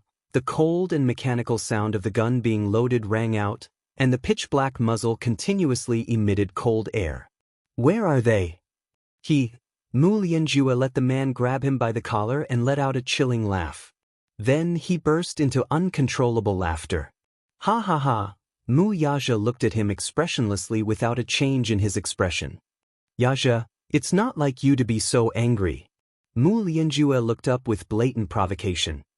Are you trying to scare me? It's not like you don't know the consequences of shooting me. If I die, you'll have to collect my corpse, won't you? Haha. So, where are they? Mu Yaja lost his patience. Mu Lianjue laughed sinisterly. Don't be anxious. I know what you want, and at the same time, you should know what I want, too. Yu stood up nervously all of a sudden. Could it be that Mami and Xiao Yichen are really in his hands? Mu Yaja's lips were cold as he pushed the man away with the gun. Mu Lianjue lost his balance and almost fell to the ground. Chapter 1186. The sudden commotion in the ward attracted the attention of Lisa, who was guarding outside the door. She pushed the door open and entered. Looking at the tense atmosphere in the ward, she could not help narrowing her eyes as her hand subconsciously reached for the holster on her waist. Yu swept a glance at her. She immediately walked to his side. Her expression was cold and she did not say a word. Mu Lianjue casually ordered, "Sit down." Mu Yaja's expression remained unchanged, but his eyes were cold. Mu Lianjue raised his head to look at him, but his voice suddenly froze. "Sit down." It was clear that he wanted to negotiate with him. Mu Yaja smirked and expressionlessly returned to his seat. No matter how hard he tried to restrain himself, however, his hands were still trembling uncontrollably. It was this man, the culprit who caused his mother's death. He narrowed his eyes dangerously. "Back then, my mother's poisoning incident was also your doing?" Hee. Mu Lianjue snorted, but his face did not change much. He calmly glanced at him from the corner of his eyes and cruelly spat out 2 words. "That's right." Mu Yaja's face instantly tensed up like an icehouse, freezing everything within 10,000 feet. However, the man's next words almost made him lose control of his anger. "It's not just your mother, your father's car accident back then was also my doing." Hearing this, Mu Yaja's eyes turned sharp. He abruptly raised his head and stared at the other with a chilling gaze. Almost gritting his teeth, he questioned, "What did you say? What? Are you very surprised? You should have heard what I said earlier very clearly." Mu Lianjue, however, did not show any fear on his face. Instead, he asked nonchalantly, "What? Do you really think that your father's car accident back then was purely an accident?" Mu Yaja's shoulders trembled slightly when he heard this. He closed his eyes deeply. When he was young, his father had a car accident and fell off a cliff, resulting in his death. It was not that he did not suspect that this car accident was an accident or a conspiracy. However, there wasn't much evidence. According to the autopsy report, his father was suspected to have been poisoned. His pupils were extremely constricted, and respiratory paralysis was the main cause of his death. He suspected that it was a hallucination caused by excessive drug use, which then led to sudden shock, which led to sudden death. Therefore, the car accident was not the main cause of death. These reports were obtained from his investigations after he became an adult. At that time, he couldn't help but be suspicious. His father did not seem to have a history of taking drugs when he was alive. This car accident was indeed very suspicious and very strange. However, the report stated that it was only a suspicion, and there was not enough evidence to show that it was due to excessive drug use that led to shock. He didn't expect that his father's death was also his doing. Mu Lianjue. Mu Yaja was nearly paralyzed by anger. He subconsciously tightened his grip on the gun, raised his hand, and aimed at him. His fingers trembled as he pulled the trigger. His eyes were completely bloodshot. Despite being pointed at by the gun, Mu Lianjue's face remained calm. It was as if he was certain that the man would not shoot him dead. "Hee. You don't have to bluff, I know you won't shoot." Mu Yaja clenched his fists so tightly that his knuckles cracked. His handsome face was ghastly pale. Chapter 1187. Mu Lianjue looked at the unconscious man on the bed with a vicious gaze. If it weren't for him, I wouldn't have to go through all this trouble to pass the Mu family's head position to Mu Lianqing. Shut up! Mu Yaja bellowed. Even the unconscious Mu Sheng seemed to be shocked by his anger. His eyelashes twitched violently, but he still showed no signs of waking up. These aren't excuses. He. Excuses? What excuses? Mu Lianjue stood up angrily. His pair of eagle-like eyes glared at him as he pointed at Mu Sheng with a sinister expression. Back then, he personally promised me that I'm the true heir of the Mu family. What happened in the end? What happened in the end? In the end, just because I'm a concubine's son, that old thing actually went back on his word and chose Mu Lianqing as his heir. Why? Is it because Mu Lianqing and Jiang Yishan have a marriage alliance and are relying on the Jiang family's power? Or is it because he's the son of the main wife and has a noble status while I, a concubine's son, deserve to be looked down upon? Mu Lianjue's face burned with fury as he spoke. His voice was thunderous as if it had exploded. In terms of ability and means, how am I inferior to Mu Lianqing? I'm clearly more outstanding than him and more qualified to be his heir. Just because I'm a concubine's son? All the hard work I've put in is being slandered by these two words so easily. On what basis? I want to ask you, on what basis? So, you murdered my father. Mu Yaja's emotions gradually calmed down. He quickly calmed down and looked at him coldly. Mu Lianjue gritted his teeth. His facial muscles trembled due to his excessive anger. Why did you do that? Mu Yaja questioned coldly. My father has always been aloof from worldly affairs. As long as you say the word, he'll give up the family head position. Give up? Mu Lianjue laughed in anger, his eyes cold. Give up? What does he think I am? Does he think I'm a beggar? A beggar? Does he think I'm so pitiful that I need his pity and charity? I don't need him to give it up to me.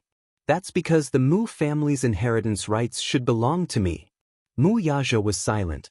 Mu Lianjue suddenly laughed sinisterly. Do you know how it feels? What right does Mu Lianqing have to effortlessly obtain the things that I've used all my strength to fight for? Why is it that the things I value as much as my life are as light as a feather in his eyes? Is he mocking me? Mu Lianjue's heart sank completely as he bellowed, I don't need his charity or pity. He snatched what was mine and still didn't care about it. Isn't this a great humiliation to me? Hati. What? Mu. Tisest? What? Letis? What right? T. Esses, estu, this, Mus. Mu Lianjue laughed sinisterly. Yaja, if you want to blame someone, don't blame me for being ruthless. It's this muddle-headed old thing's fault. Since he wants to do this, then I'll let him have a taste of the pain of losing the one he loves. Mu Yaja narrowed his eyes dangerously. Chapter 1188. Back then, Mu Lianjue had already been listed as one of his suspects. It was not because of anything else. From the analysis of Mu Wanru's fake DNA report, only Mu Lianjue had the ability to do so. To be able to do it cleanly without leaving any traces behind. You were the one who tampered with Mu Wanru's DNA report too. Mu Yaja said in a low voice. However, this was not a question but a statement. Mu Lianjue glanced at him and coldly tugged at the corner of his lips. You already know. You're just using Mu Wanru to kill Grandpa like how you killed my mother back then, aren't you? Mu Yaja's handsome face was as cold as ice. His pair of cold eyes, in particular, were piercingly cold as they ruthlessly glared at him. Why did you do that? He. I want him to have a taste of what it feels like to have his loved ones destroyed one by one. It must be very painful. Mu Lianjue laughed sinisterly. Before this, the person Mu Sheng valued the most was Mu Lianjue. The one he doted on the most was Mu Lianqing. His love went deep into his bones. Love the house, love its crow. He also doted on Jiang Yishan. Hence, he killed Mu Lianqing. He also plotted against Jiang Yishan. Even Mu Qingcheng. There was also Mu Qingqing's biological daughter, Xianxia. He wanted to ruthlessly destroy the most important things in Mu Sheng's heart one by one before his eyes and let him have a taste of this unbearable pain.